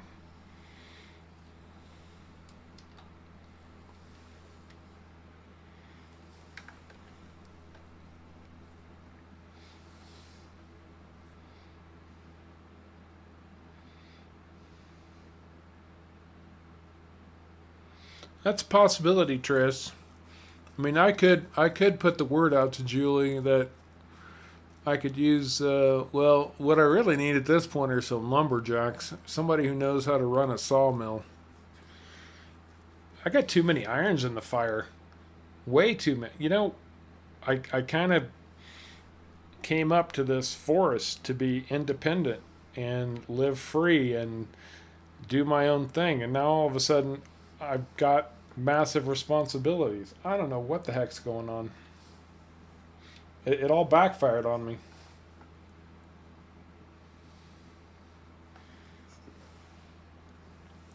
When was Die Hard released? Let's find out.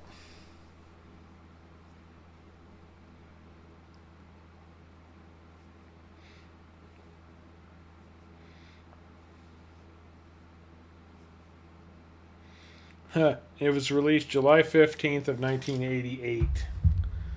So yeah, it wasn't even close to Christmas when they released it. So the studio certainly didn't think it was a Christmas movie.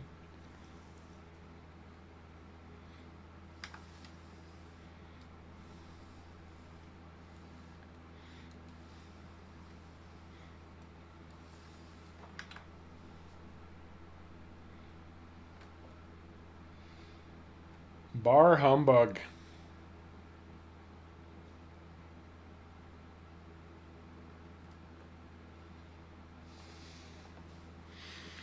I Tris, I thought I was thriving by living off the land.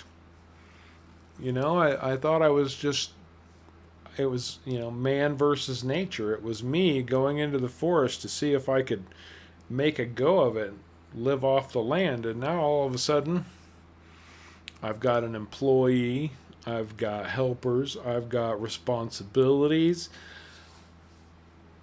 I've got the farm market and the campground, and there's a town being built up. Although I did, arrogantly name it after myself. But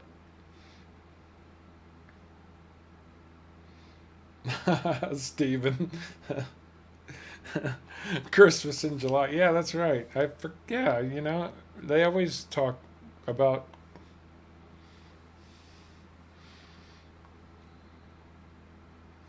Well, Kyle, thank you very much for joining Harv's World and becoming a member. Appreciate that, man.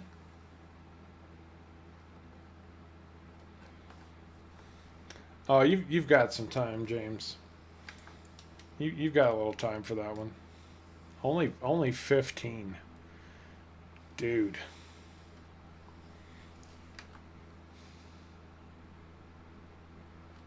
I need a crying towel.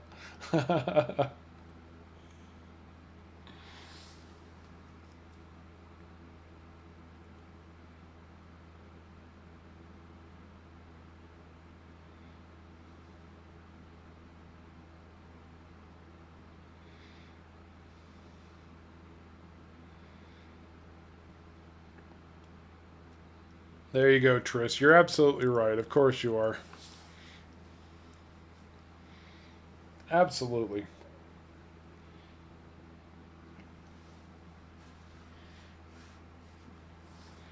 Oh, and if Kevin has his way, he's gonna make me live up to an idea that I had some time ago.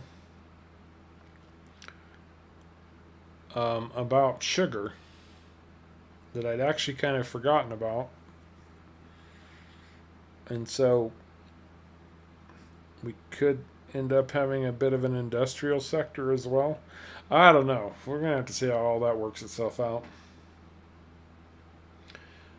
Mark, I wish I was 15 again also, but with one caveat. The only way I would go back to being 15 again is if I had to give up exactly none of the wisdom I have gained in my years. No way, Jose. I'm not going back being the same idiot that I was at 15 and making the same idiot mistakes. That's all there is to it.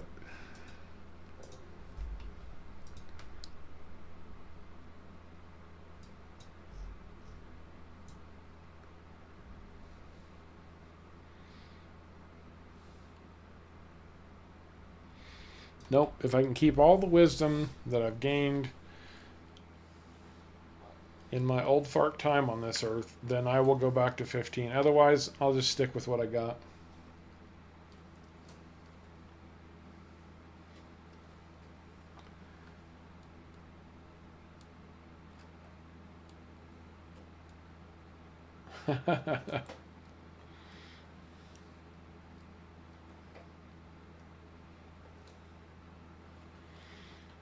That's not the worst idea I ever heard, Tris.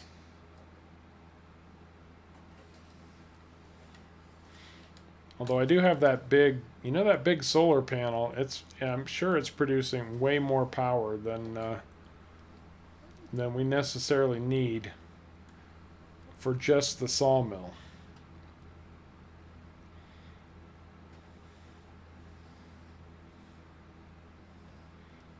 Oh, hallelujah! There is a bridge here. I thought I was going to have to go really far south to get across this river.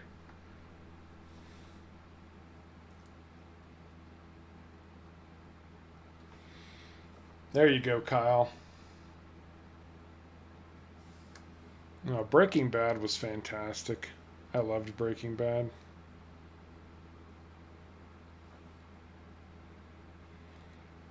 What's my name? What's my name? Would that be Heisenberg?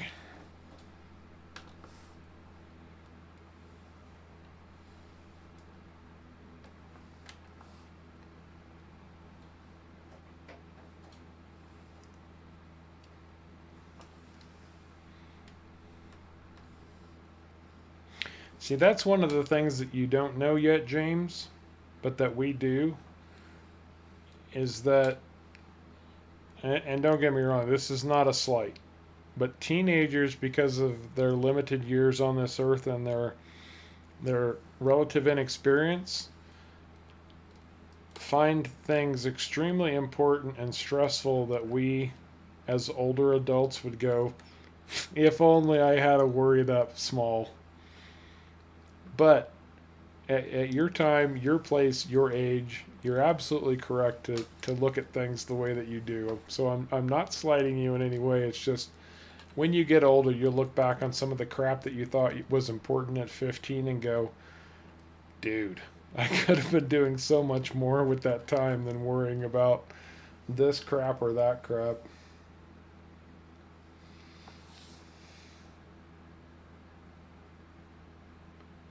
That's a good point, Tris. And I'm not sure where, because apparently the people across the lake are being extremely prissy and they're afraid I'm polluting their lake, so I can't use chemicals on my crops anymore. Well, I hope they like the smell of poop. That's all I got to say.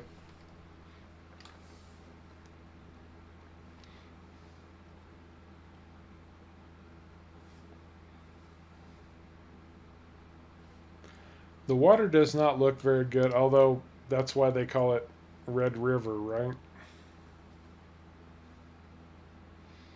Right, Harley? Yeah, Harley knows. Harley knows what I'm talking about.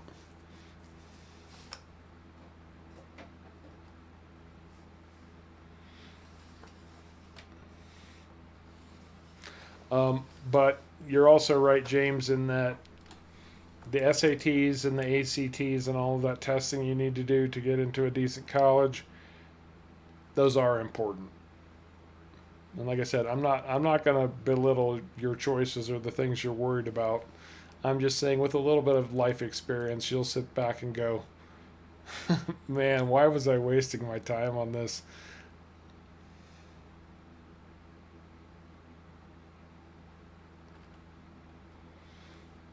Well, life comes in stages, bud. Life comes in and some of us get to those stages at times later than other people. I'll be honest with you. I feel like I didn't really grow up until I got into my 40s. Seriously. No exaggeration. Not being a smart aleck. Like I was pretty much 40 years old or better before I really felt like I was growing up and maturing. So, and there's no right time or wrong time for anything to happen. Life comes in stages and everybody has to take it at their own pace. End of discussion. Boom, Bob's your uncle. Let's move on.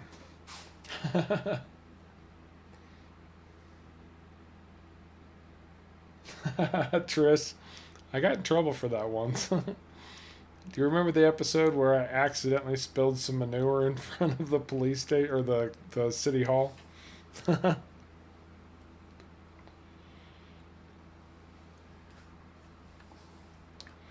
Because that cop in town pulled me over for for driving through town with manure. I can't remember exactly what his reason was, but it was pretty much because I was driving through their prissy little town with a wagon load of manure.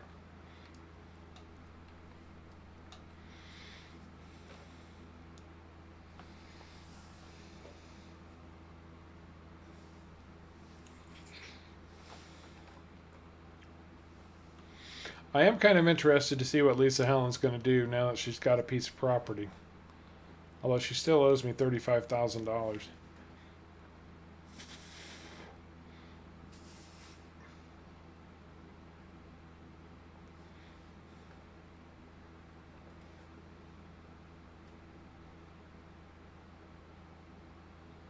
Right? Right, Tris? You just can't make people like that happy. They have to stick their noses in where they don't belong to begin with.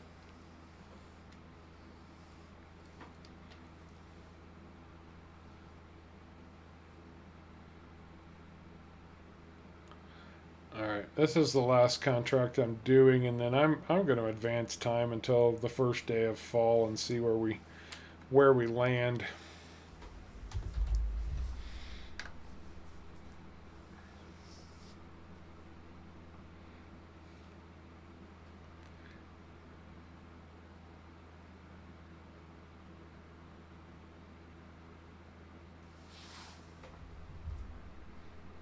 Oh, time flies when I'm chatting with you guys and girls. I've got a question. Since we're in all of this Me Too and all of that stuff, and I do not say that in any sarcastic way. This is a genuine question. It's a common phrase when I grew up, and I feel like it has been a common phrase for a long time. It's just to call everybody you guys. Whether it's guys, whether it's girls, whether it's a group of guys and girls, it's just always you guys. Is that offensive now? Because it's kind of like a big part of my vocabulary. I've got a lot of years, a lot of decades behind using that particular phrase, and now I feel like I can't say you guys without offending somebody. Welcome to the snowflake world in which we live.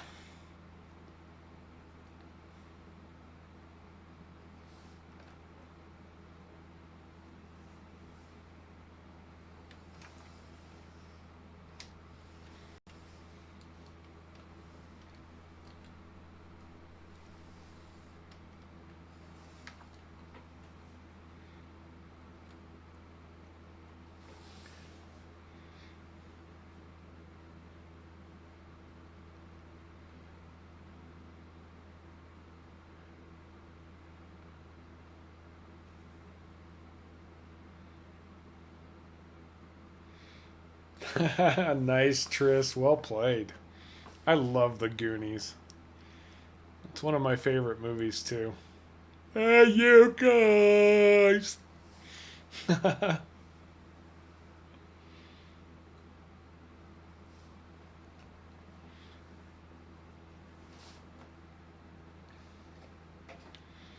Y'all.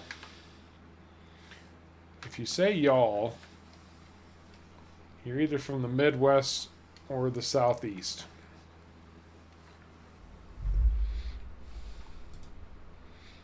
That's not what I wanted. I want my contract.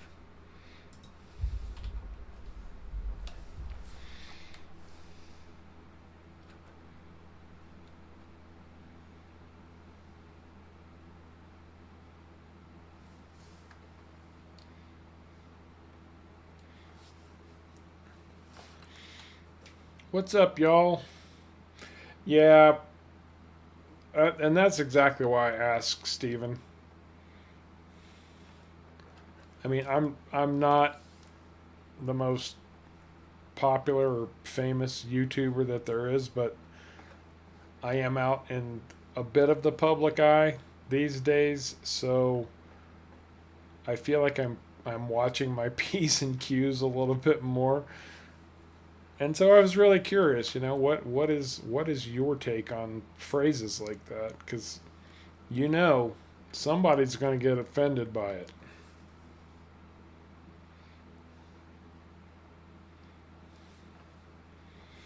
But if somebody does, then I would apologize and rephrase. Yeah, like James just said. There you go, Josh. Yeah, same here. That's what I grew up with. It's completely gender neutral. It's just something everybody says. You guys.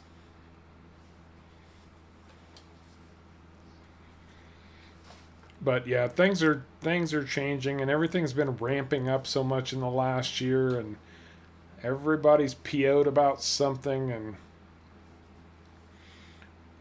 guys and girls aren't guys and girls anymore. You have to make sure if they want to be called they or whatever their personal pronoun is, that you have to be respectful. That it's hard to keep up with the way the world is changing. And I'm not just being some crotchety old man here. I am very respectful of people. I really am. I try hard to be respectful of people. But man, it gets harder and harder to keep up with whatever it takes to be respectful.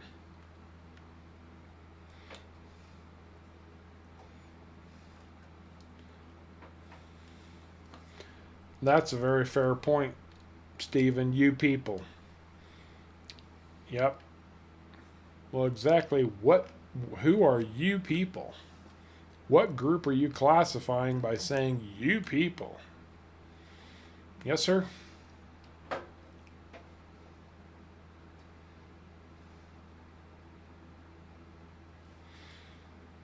Yeah, that's all you can do, Mark.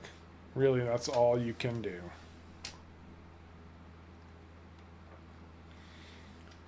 All right, I'm really quite sick of fertilizer contracts. I'm not doing anymore, and I'm advancing time to tomorrow and seeing if anything is ready to go. If I go broke, I go broke.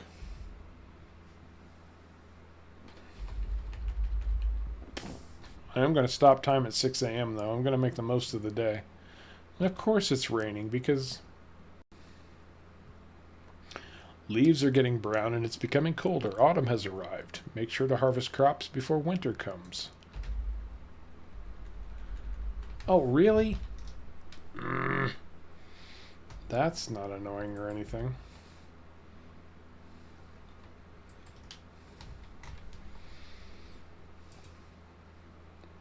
More fertilizing contracts. Lovely.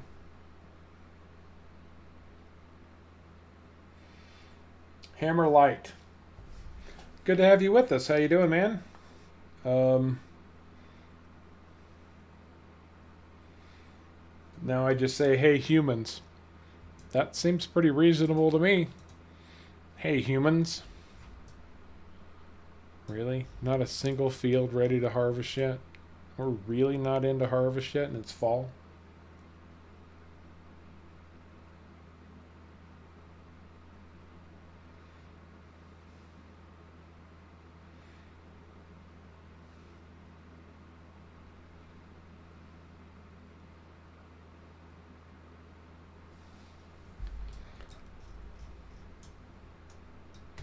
Well, that's almost a good thing since I ended up going to almost noon here.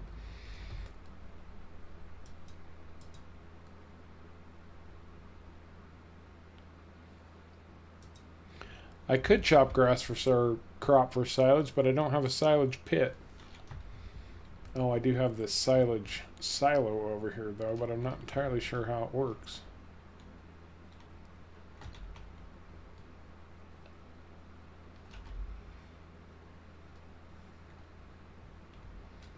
Yeah, and I'm not trying to get into some kind of political discussion here. In fact, one of the rules in my Discord is no politics. And that's an important rule. So, yeah, I'm not trying to get this all political or anything. It was just something I was thinking. You know, sitting here, obviously talking to some ladies and some gentlemen, and I was thinking, is you guys even the right thing to say anymore? Because that's what I grew up with. And oh, you know what I don't have? I don't have one of those goofy field tester things. I didn't buy the MT9.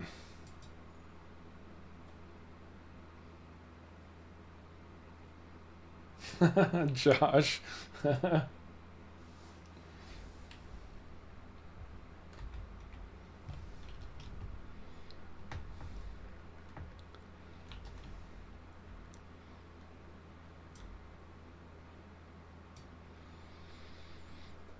83% grown, 18% crop moisture. Or, yeah, 18% crop. No. 18% crop moisture, 9% soil moisture.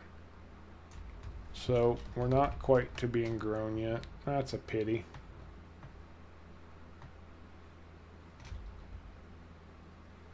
Yep, we'll be on, Bradley. You have a good night, my friend. Take care, buddy. Yep, that makes sense. The soybeans are about the same, exactly the same. At least we've gotten plenty of rain, so we don't have to worry about drought during seasons.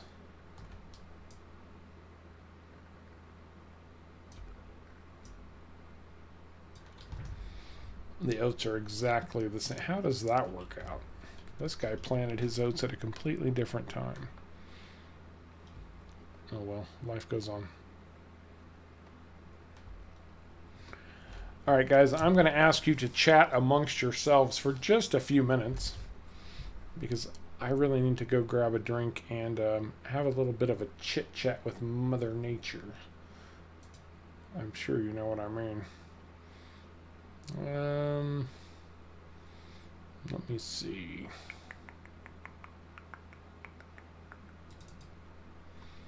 Let's do this.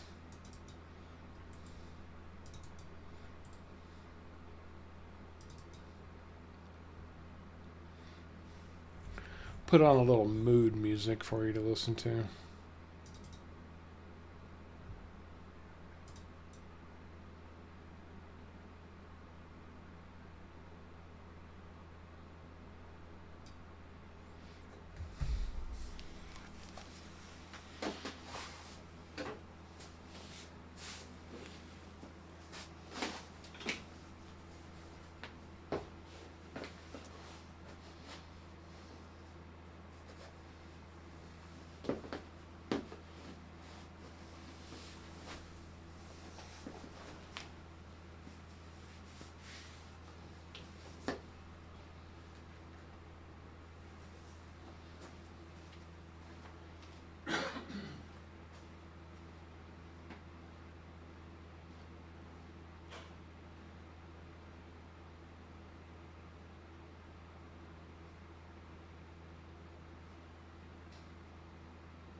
Okay, I'm back.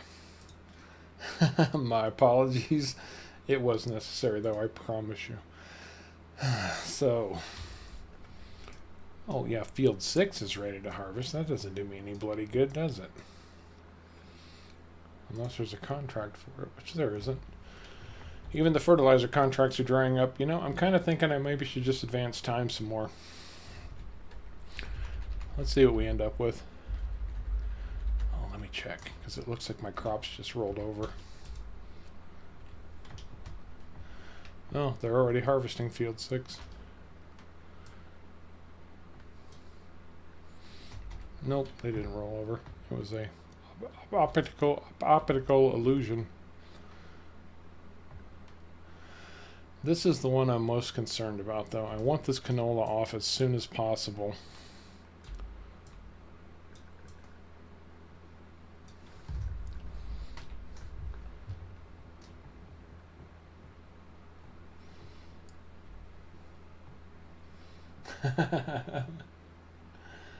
Yeah, that's free YouTube music. I mean, I could load up a whole bunch of it. It's a little bit cheesy and corny sometime. My fan makes a nice sound. I don't have any fans, but if you're hearing anything, it must be my machine trying to stay cool. I got no fan. Alright. Advancing time some more. Let's get some bloody crops ready to go here.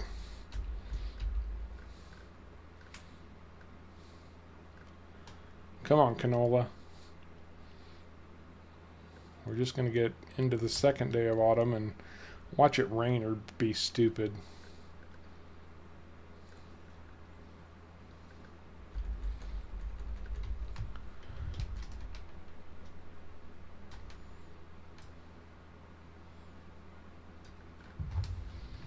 Yeah, the map hasn't updated yet.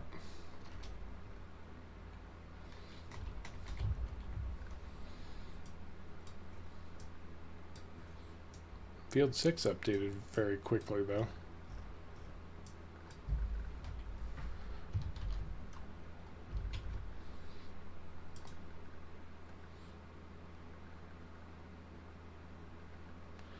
Can push this well, this harvest will run all the way out to the first day of winter, so I guess we're not in too desperate shape, but man, I wish they would get ready to go.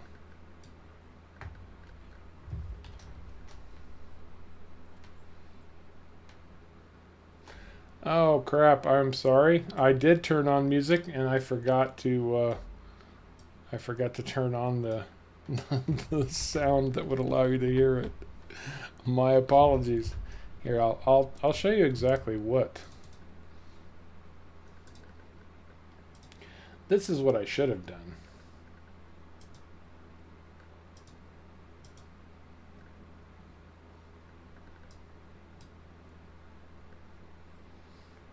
Now it won't. Now it won't play because why would it?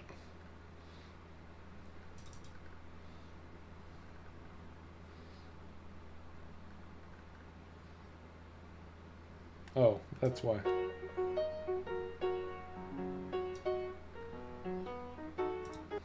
That's not what I played though. It was this one.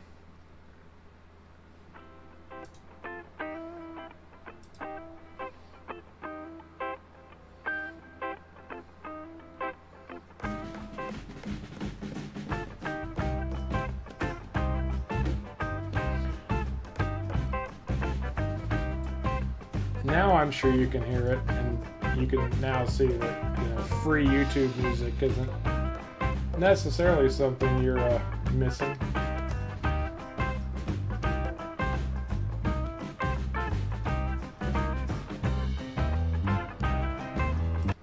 Anyway, that's what you would have heard. I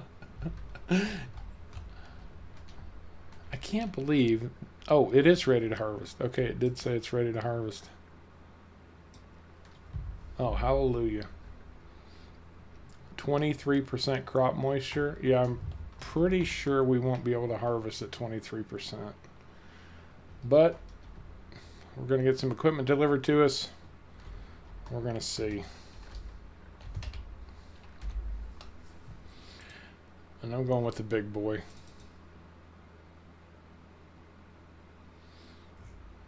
My favorite twin screw XBR.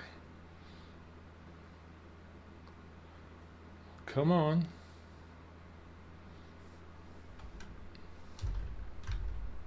There it is. We're going to get the big tank.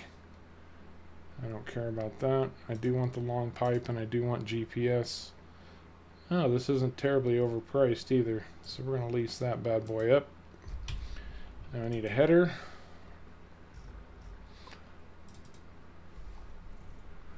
And we're going with the big Agco header. No, not that one. This one, the big Draper Stream 45 footer. Gotta have the right color on it.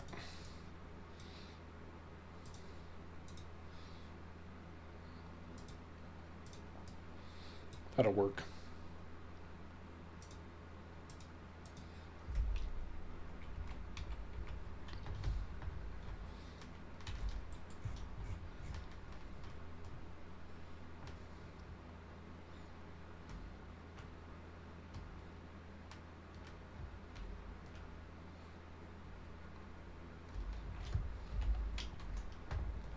And because I'm not sure how this is going to play out just yet,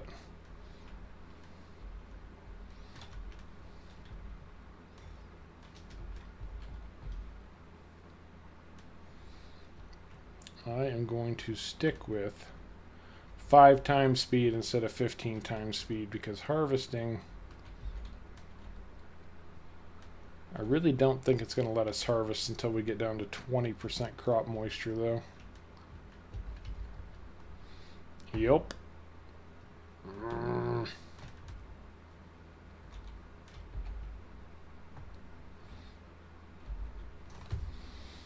Okay, well, raise your header back up and let's get this thing all out of the road and shut her down.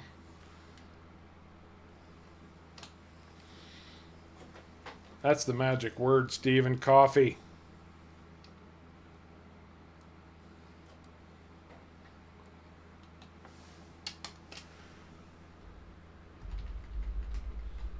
Let the sun come out for a little bit, dry our crops out a little bit. I think we've got to be at 20% at crop moisture to be able to harvest. There we go. We should be good now. Keep your fingers crossed.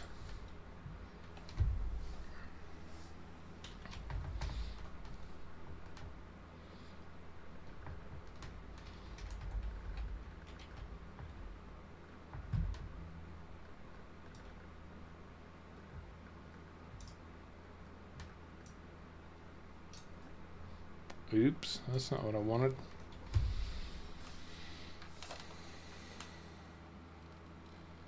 There we go. Hallelujah. All right, Josh. Well, I appreciate you dropping in. Thank you so much for joining us this evening for a while. You take it easy, and with a little luck, we will see you soon, my man.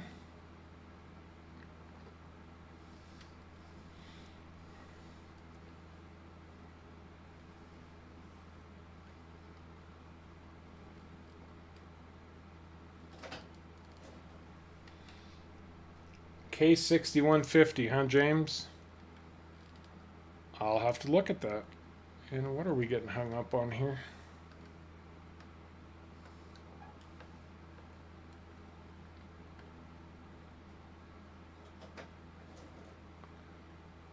Yotes Fork. Welcome to the stream. Good to have you with us. I appreciate you dropping in.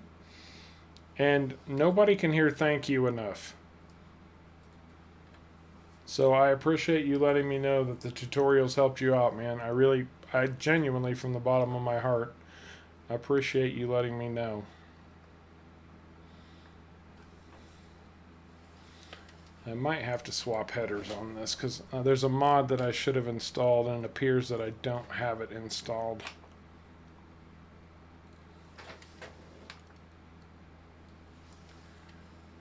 And this particular header tends to dig into the ground.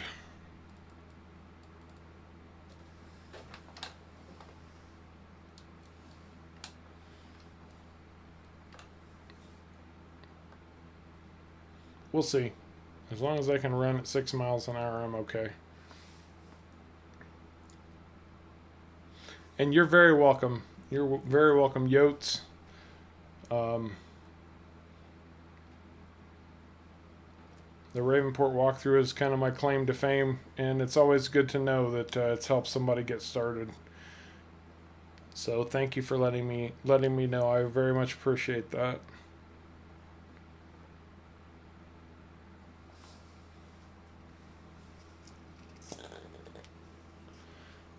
With the grain extension, James, this harvester holds just it's 29,100 liters. And that is the way the mod comes. It's built that way. Why is this thing... We do not have this kind of trouble with this harvester on PV Uncharted. And I moved this exact mod over from PV Uncharted. So I don't know why it's different on this map than that one.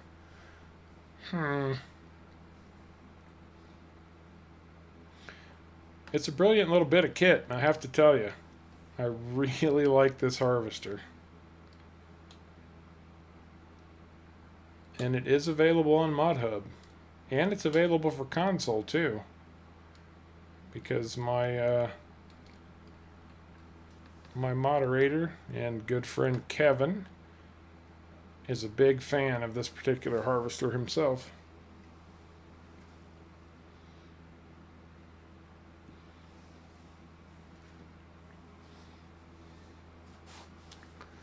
Now look at the size of this extension.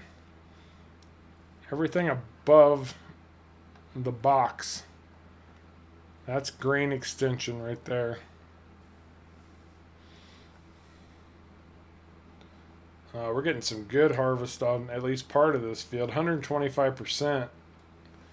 That's what I needed to see.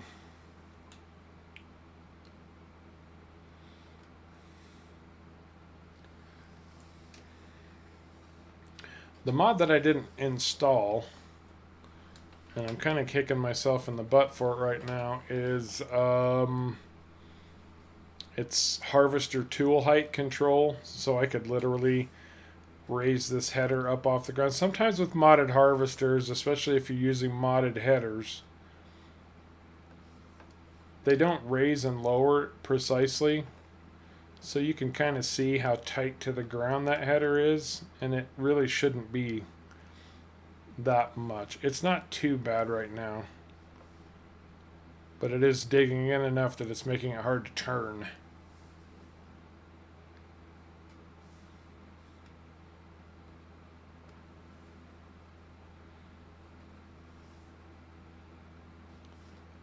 This field should net pretty well.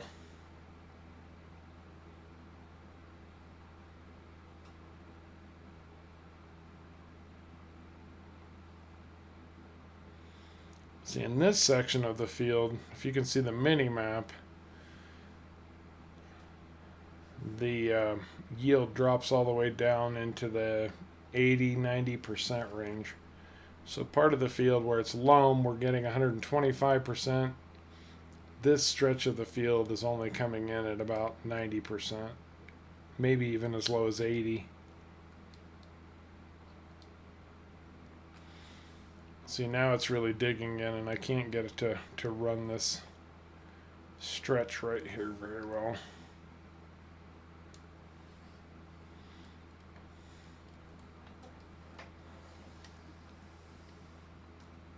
And it certainly doesn't want to back up. And I think I'm going to have to swap headers.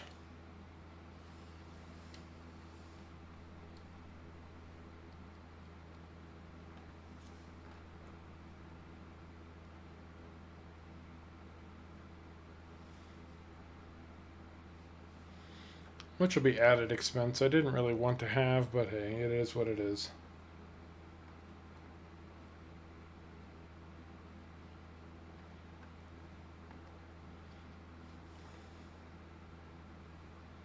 The trees have a really nice fall texture to them, though.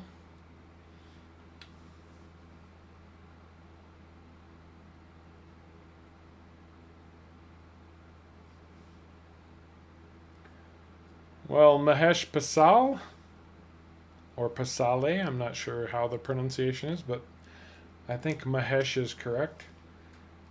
Um, Kaiza download care. I'm not entirely sure what you're trying to communicate there, but if you clarify it for me, I would greatly appreciate that.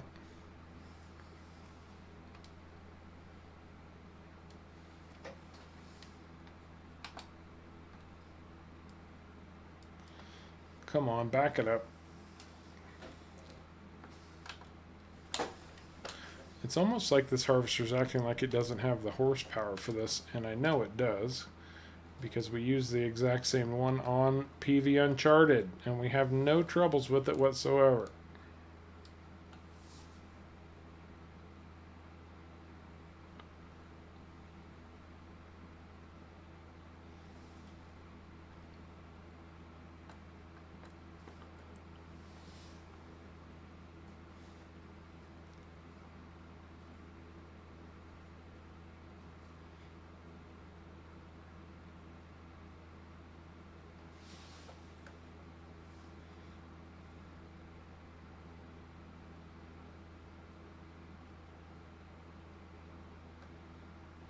Yeah, this is going to be a good harvest. I barely touched this field, and I've already got 20,000 liters.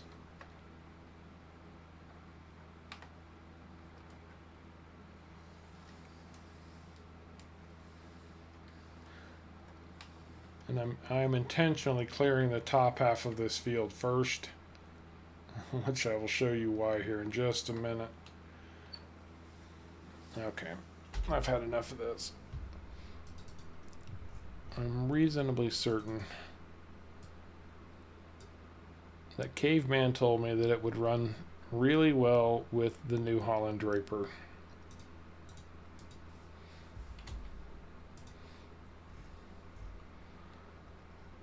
Least items.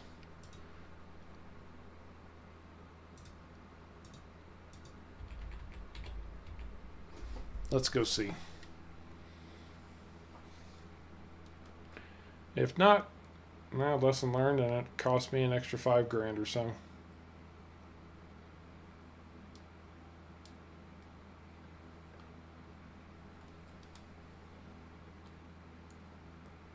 Oops.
Well, here's the thing, Steven. I don't have anywhere to unload to. So I'm clearing the top of this field because I don't have anywhere to unload to. And because the soil here is pretty crappy. It's silty clay, which is one of the worst soil types you can have. I'm thinking my farm is going to get built up in this area, and the first part of that is going to be putting in a silo.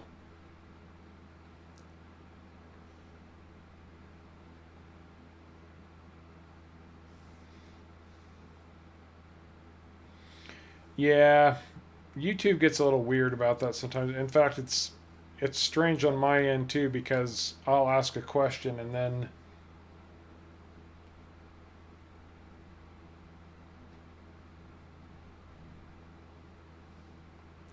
You know, I'll wait 30 seconds before you guys ever hear it before I can get the response I'm hoping for. I guess I need to get better at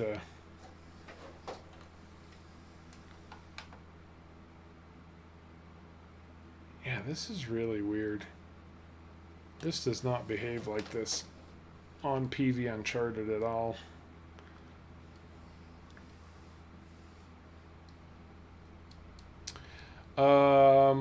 Mark, Griffin, Indiana.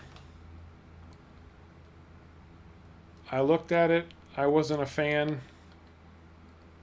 I don't remember exactly why at this point, other than, and I know it got really popular for a lot of people for quite some time, but I wasn't a fan. I don't feel like it does Indiana justice.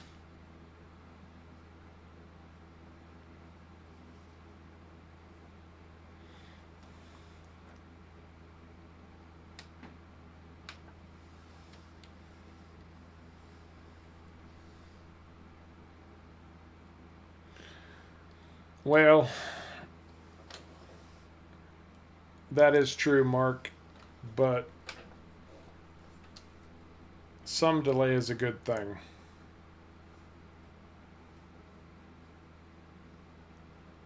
So I don't want to set it too low and just have everything go blasting through if I can catch it and stop it. It's just adjusting to it, that's all.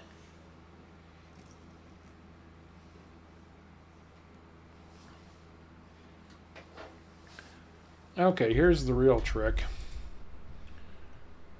Silos. 250,000 liters, $180,000. 500,000 liters, $250,000.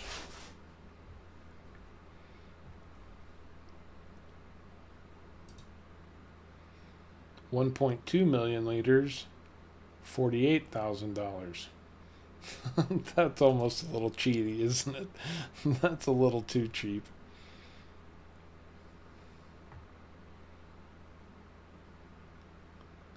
I think for the sake of my sanity, we're going to go with this multi-fruit at 180,000, but what that means is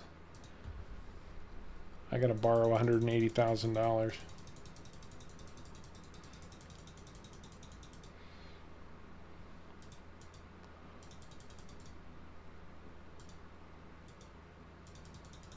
Oh, we might as well just run our loan right up to 500,000. Oh, there we go.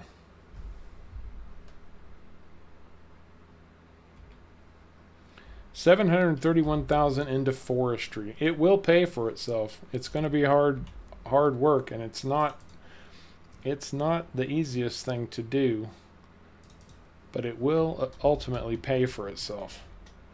This I promise you. I want to see what that's costing me. That's pretty flat.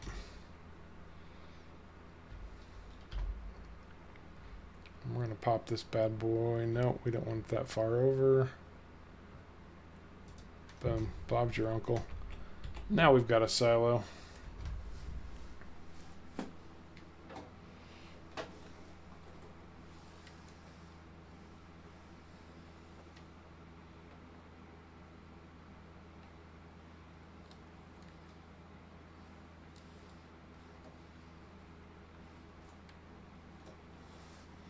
And I don't like this red trigger, so I'm going to get rid of that. That's not perfect, but I'll fix it. I'll fix it later. A little bit of landscaping, no harm, no foul. There we go.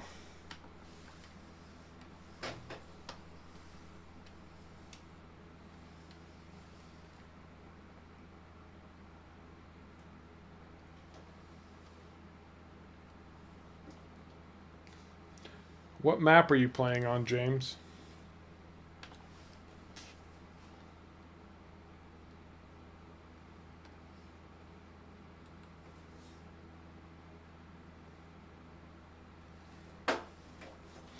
Uh, that is a very common question, Mark. And if you know the basics and how to get things going now, I frequently recommend Maps by Alien Jim, not including No Man's Land. No Man's Land is a bit advanced. Alien Jim maps are really good for new to intermediate players. I really enjoyed at that level playing Washoe, Nevada, and Mercury Farms. And the reason I feel like Alien Gym maps are really, really good for new to intermediate players is because he will put things on his map, additional things that you can do to make money when you don't have crops to sell or things like that. For example, on Mercury Farms, you can purchase, well, on Washoe, Nevada, also, you can purchase diesel fuel at one location, a wholesaler, if you will, and then sell it for a profit.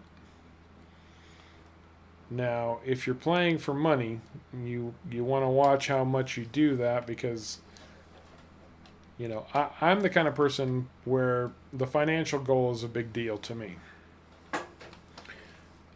I need to feel that progression. I've made the money to add this to my farm. I've made the money to add that to my farm. So, but there's little things on Alien Jim's maps like that. Now, Mercury Farms is a British style map.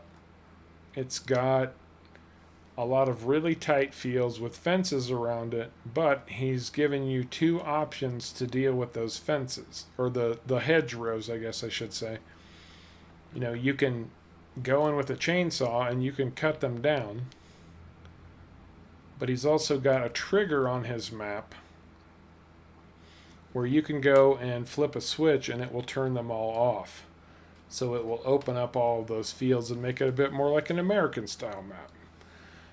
So that's what I really like about Alien Gym maps for beginning to intermediate players.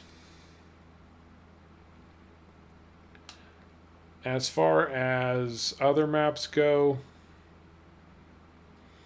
I really enjoyed my time playing on Ravensburg. I think the Kaz 64, and he has finally started porting those into ModHub as well.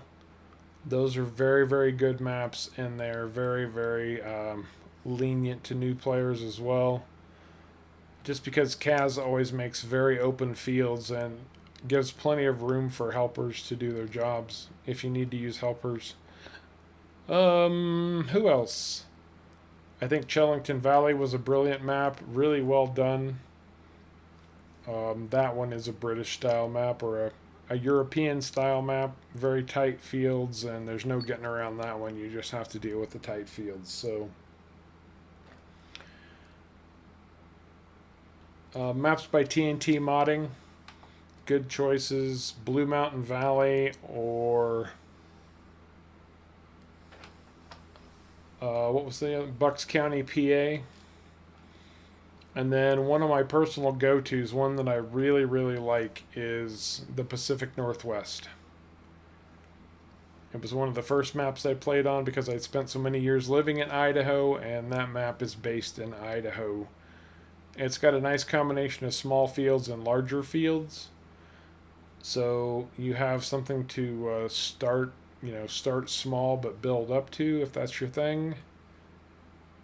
And there's just so many, and map choice is really kind of a personal taste kind of thing too. Hey Bruce, how you doing, man?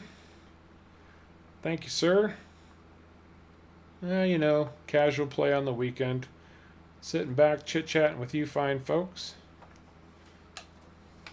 Looking good with that red badge, Bruce. You were officially a member of the Grateful Red. As you all have so been dubbed. We have the Green Machine, the Blue Crew, and the Grateful Red. As far as membership badges go, anyway.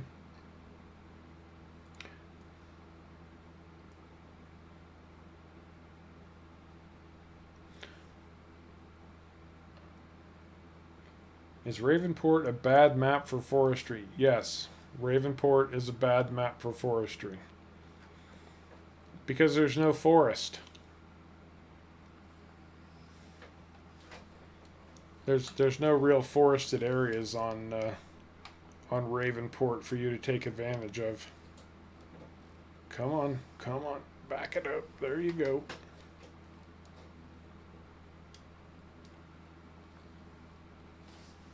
Oh, I was going to kick this over to 5 instead of 15. Hey, take care, Andrew. You have a good night, day, morning, whatever it is, wherever you are.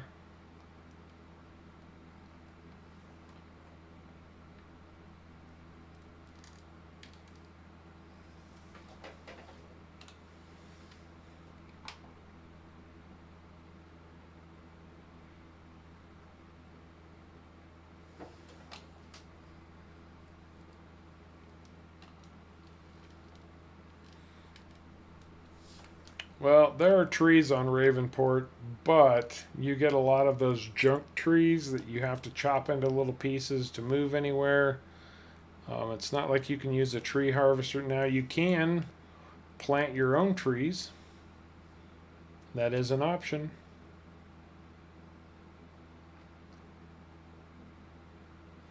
I did say Mercury Farms, Mark. I had a lot of fun on that map. I really enjoyed it.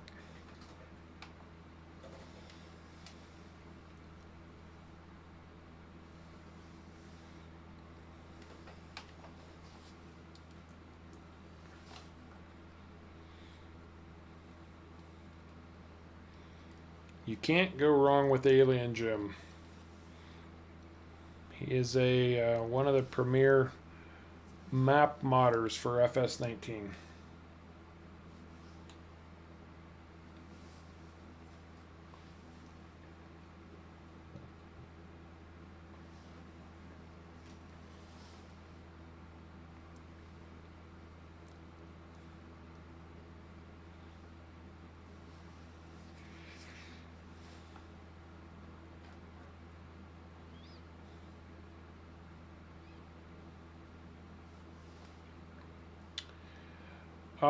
It depends, James.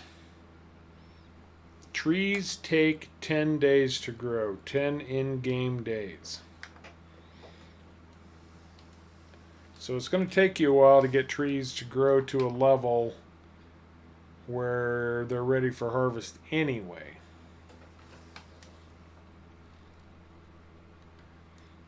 So what you could, if you've got two different areas, you could plant one area, wait 5 days and plant another area.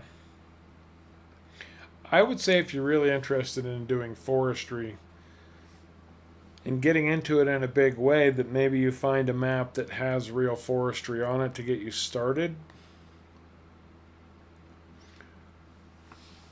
But that's totally your choice. Just a suggestion.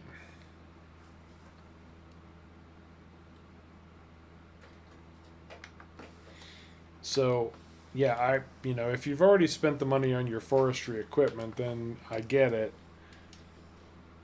But you're not going to start making any money back from that for at least 10 days while your trees grow, assuming you can get them planted.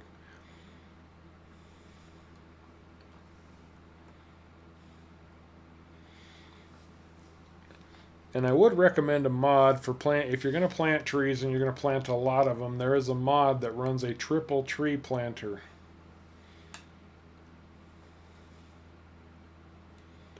Because the tree planters are notoriously narrow and slow. Obviously, you're planting one tree at a time. But there is a mod that will allow you to attach 3 different tree planters behind your tractor. Plant 3 rows of trees all at once. Which I really like and found it very helpful.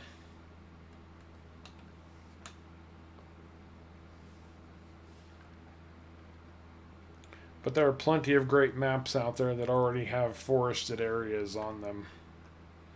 Unless you're just not ready to start a new map yet, so.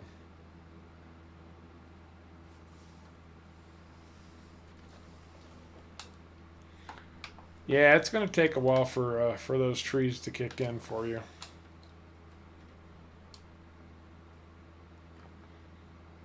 Come on, harvester. I should have emptied when I was at the top of the field. Dope.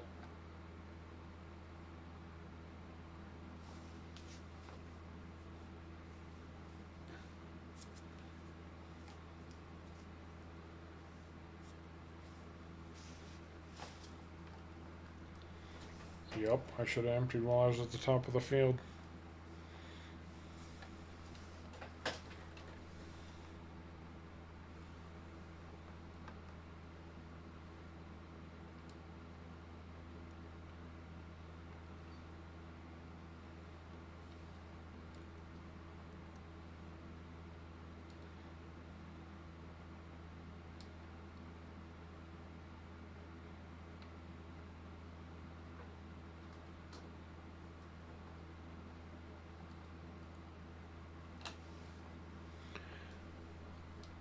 That's a really great question, Mark, actually. That's a really great question, Mark. um,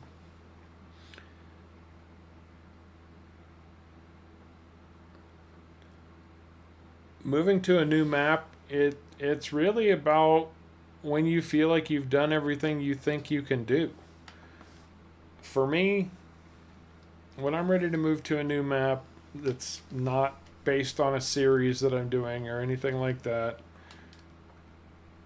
I'm looking to build a self-sustaining farm. You know, I'm looking for a farm that, yes, if everything that I have, equipment, land, and otherwise, will provide enough money to sustain itself and allow me to continuously expand, then I feel like that farm is self-sustaining. And there's not really, I could keep buying more land and farming more fields, but the farm is making money, and I know I'm never going to lose money now because I've built up the farm as much as I can to make it generate the funds it needs. But it's all about the goals that you set for yourself. And that's where Farm Sim is, and I've said this many times, Farm Sim is one of the most pure sandbox games ever. You know, they say, here's a tractor, here's a plow. Now go make your own fun. And so you're literally it's up to you to decide when you're done. A lot of people just, they will set goals for themselves going into a map. They're like, okay, on this map, I want to own every field. That's my goal. And when they do, then they're done with that map and they're ready to move on to the next one.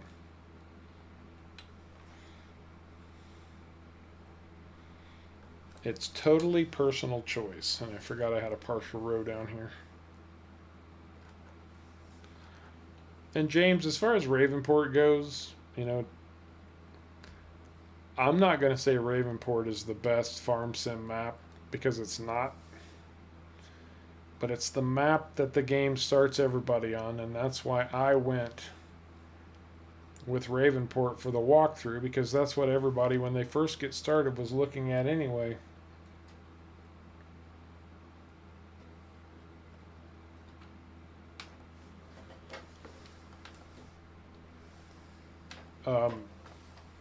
But no, I mean, Ravenport is a beginner map. It's a map that you get on, you learn to play the game, and then you start moving on to whatever choices are out there that are going to make you happy as a player.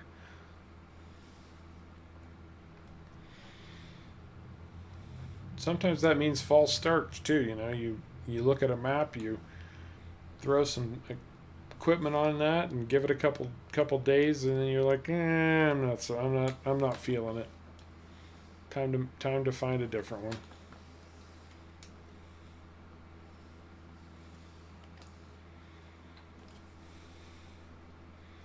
The best things you can do is just find a map that, or just, get on a few different maps and try them until you find one that really speaks to you, 358,000, and if you bought the bioplant on Ravenport, first of all, kudos to you because it's so stupidly overpriced. And it's just ridiculous how expensive that is. That's my one true pet peeve with Farm Sim is the biogas plant. If you're gonna make it a sell point, make it a sell point. Don't make me have to be some kind of biogas executive and spend $500,000 or $750,000 to be able to utilize this one aspect of it.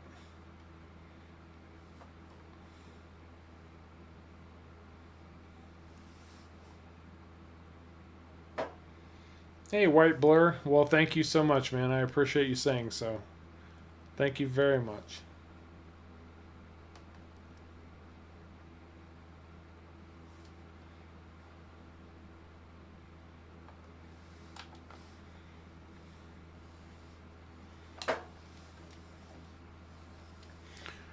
And I can tell you, James, as a new player, and I didn't have walkthrough videos back then to learn the game. That's kind of why I made them, because I felt like it was something that was missing. But I did not spend a lot of time on Ravenport. Once I discovered that there were other mod maps out there, I was on it like a car bonnet.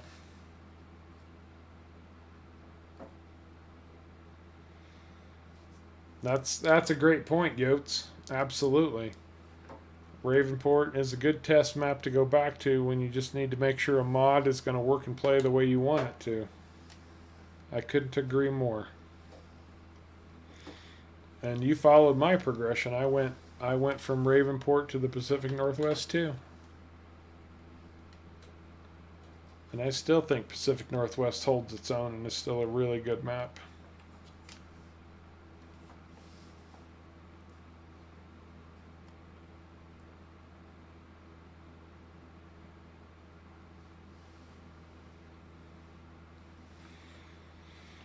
Just about done with our canola. First harvest on Red River Valley.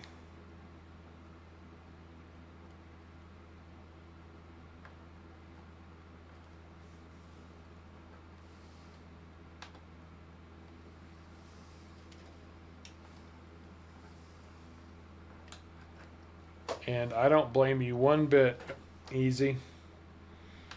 I'll be honest with you, I do too.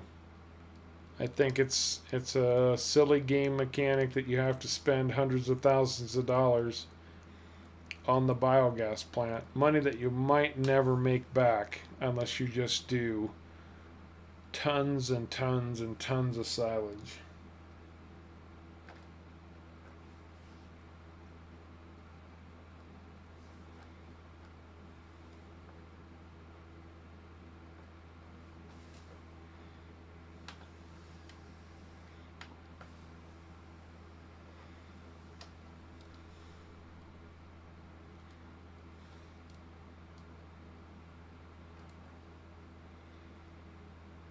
Mark, unless you install the easy dev controls, I'll show you what F11 does here in just a second.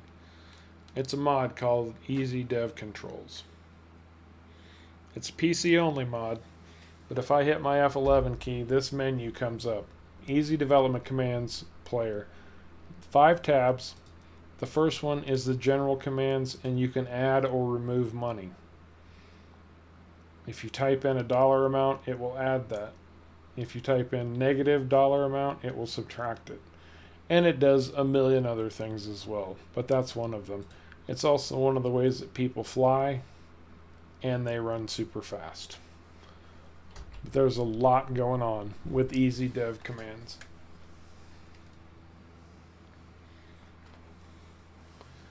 It's a really good tool if you're a content creator. It's a cheaty tool if you're not. That's the bottom line. It's very helpful doing setup videos and stuff like that at the beginning of a series. Oh, put the stupid pipe away.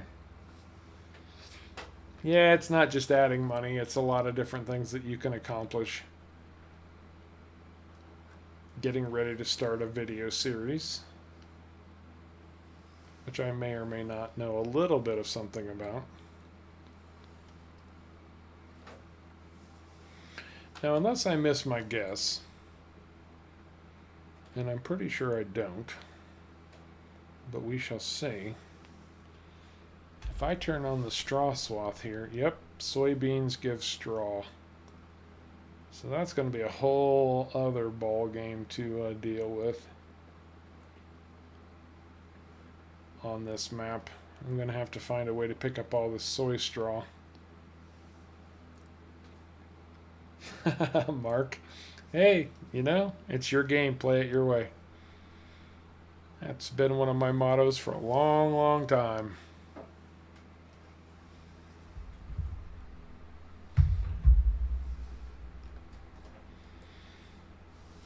My twisted noggin, Mark. All of my storylines come directly out of my own head.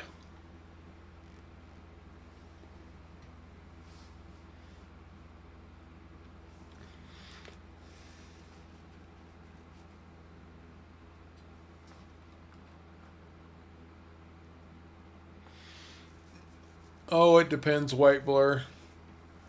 Everybody's got their own goals. I mean, I've known a lot of people. I've met and talked to a lot of people. And, you know, the thrill they get from FS19 is driving the big machines and working on a farm. And they don't care about the money, and they don't want to have to care about the money. And that's fine. That's why I say it's your game. Play it your way. If that's all you want to do, you just want to drive machines and work a farm, then go drive machines and work a farm. And if that means you're cheating in $10 million, then be my guest. Who am I to tell you how to have fun? Nobody. I play. How are you doing? I'm doing well. Doing well. Hope you're doing well. Probably going to be wrapping it up here.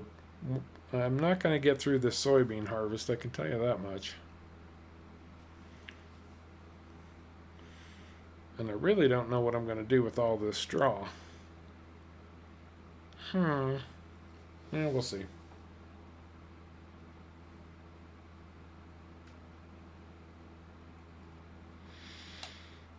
Well, thank you, Mark. Yeah, Sharko and Caveman. Caveman especially. Sharko, he's had a lot of his own stuff to deal with in the real world, but Caveman has been my go-to right-hand man for well over a year at this point. And I can't say enough good things about him. Exactly, White Blur. That's exactly right. My point exactly. It's just a game. Have fun however you want, man.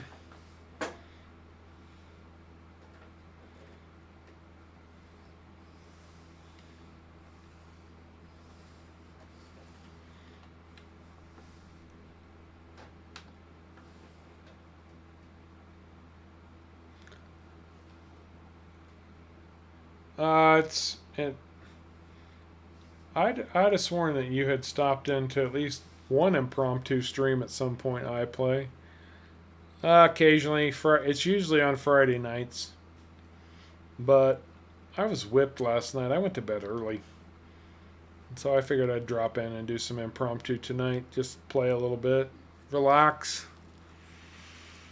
gear myself up for a good night's sleep so I'm bright and chipper tomorrow morning for the big PV Uncharted stream.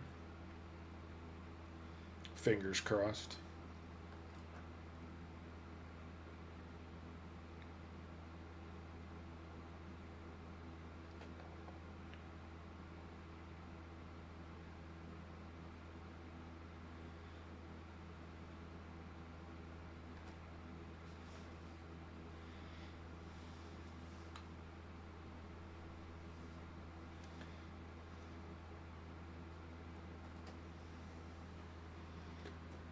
Gurvanch Singh.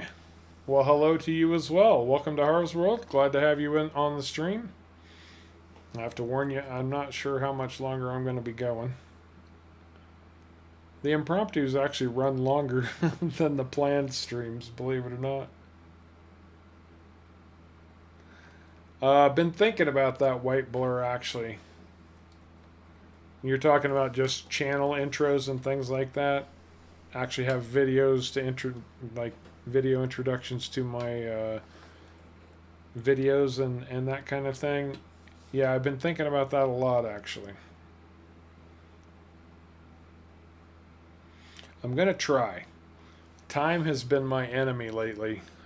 Oh my gosh, time has been my enemy lately. But that's no excuse. This is what I signed up for.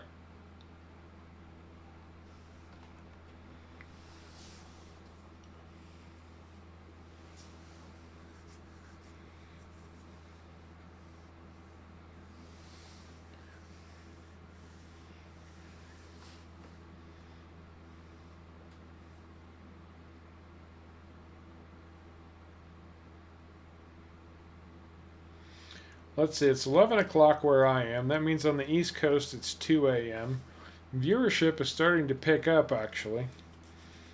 I figure everybody must be getting home from their Saturday night dates and partying.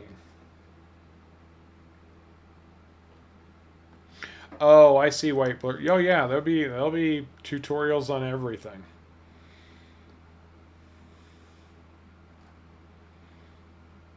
Tutorials for sure. In fact, what I will actually end up doing, I'm sure, is going back through my FS19 tutorials and re-recording just about every one of them for FS22.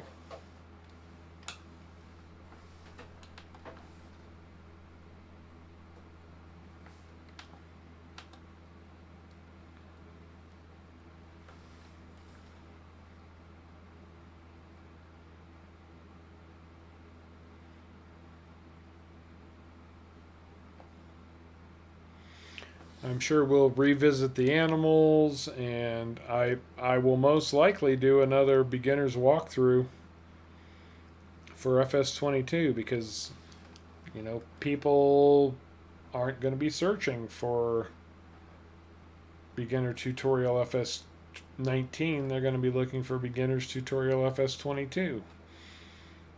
FS22 is getting all the hype right now. It's what everybody's going to be paying attention to, so they're going to expect to see that. We'll see. But that's kind of in my head, that's how I expect things to go.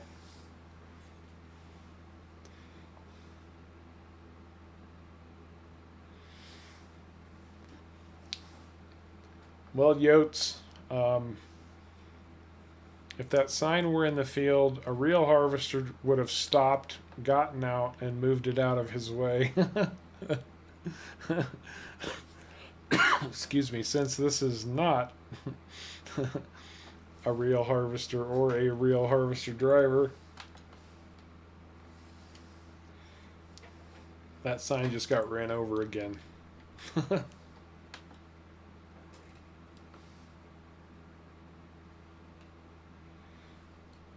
Yeah, I may have bumped a sign. I sneezed at the wrong time and the sign fell over. Oh, exactly, white blur. Every day there's somebody going, man, I'd like to learn more about farming, or man, it would be great to work on a farm, but I'll never have a chance to do it in real life. Oh, look, here's a game. Let's see what that's all about.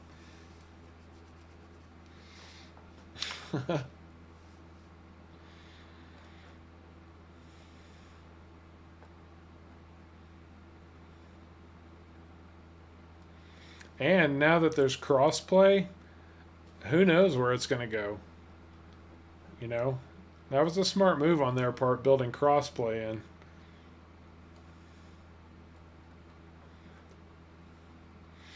And I really believe that the modders are going to, or the the console players and the modders are going to have a much easier time of working and playing well together. Based on what I've heard, I don't know that for sure, but based on what I have heard, it seems like they're making FS22 much more mod friendly for console players. Oh, come on, get with the program. There we go.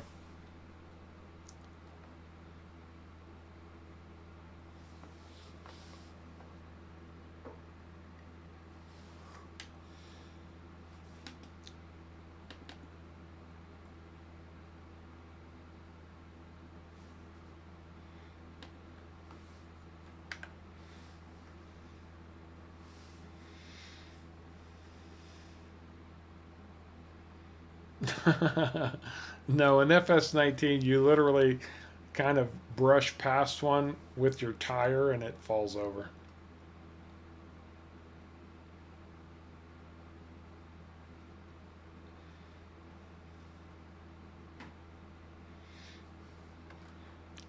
Hectic morning, Juliana. And I know that feeling, unfortunately.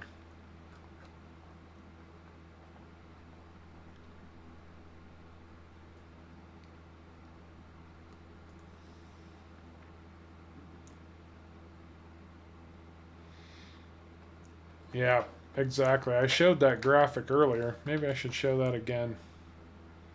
Let me throw that up real quick.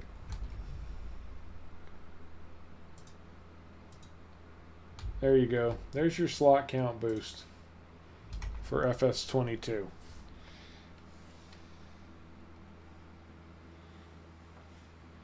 Huge. It's a huge difference.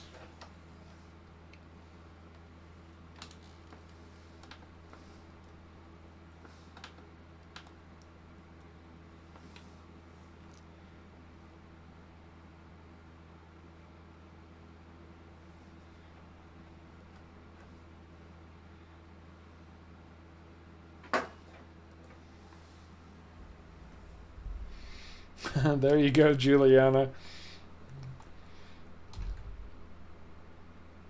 Honey, get your butt in here. I need help with my harvest. You need to drive the chaser bin for me. I don't care if you have work to do. Tell your boss you were busy farming.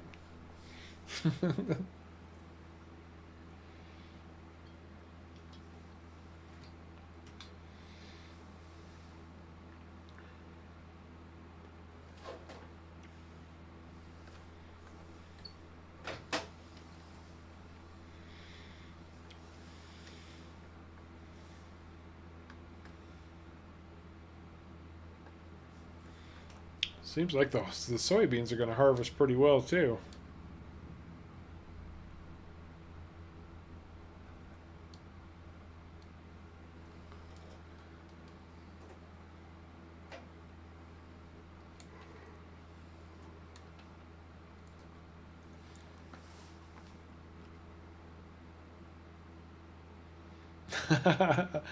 Well, I play.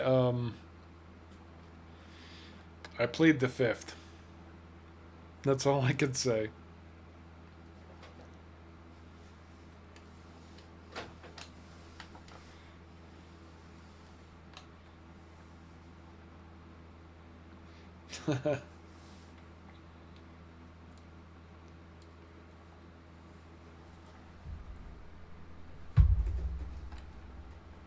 Well, guys, it has been a lot of fun as always, and I, as always, appreciate you coming along for the ride. But I think that's going to do it for this little impromptu session on Red River Valley. Anybody have any parting thoughts or words they want to get in before I call her a night? Please feel free. I don't want anybody to miss out.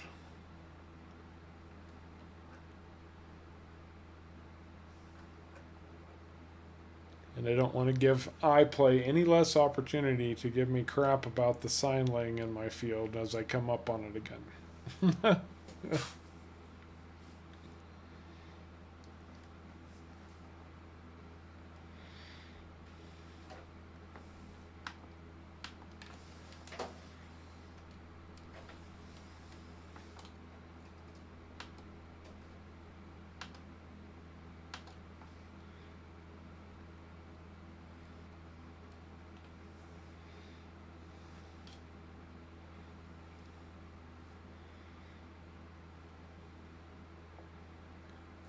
Alrighty.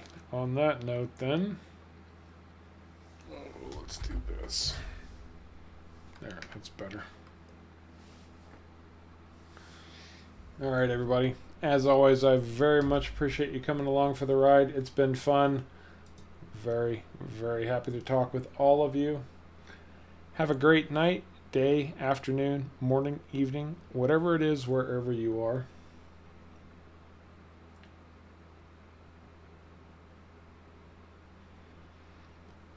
And James, it depends. It's never cheating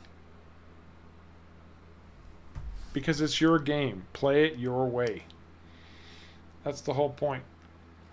Do what you feel is right for your own game. The things that I talk about, the things that I do, they're based on the fact that I'm a content creator. I add money or take it away as necessary to start up a farm or a storyline or whatever the way that I think an audience might appreciate, and to start things off in a way that will be interesting to people. It's kind of important in the way that I play the game. But it's your game. Play it your way. And on that note, I am going to call it, guys. So, as always, I appreciate you coming along for the ride. And until next time, you all take care.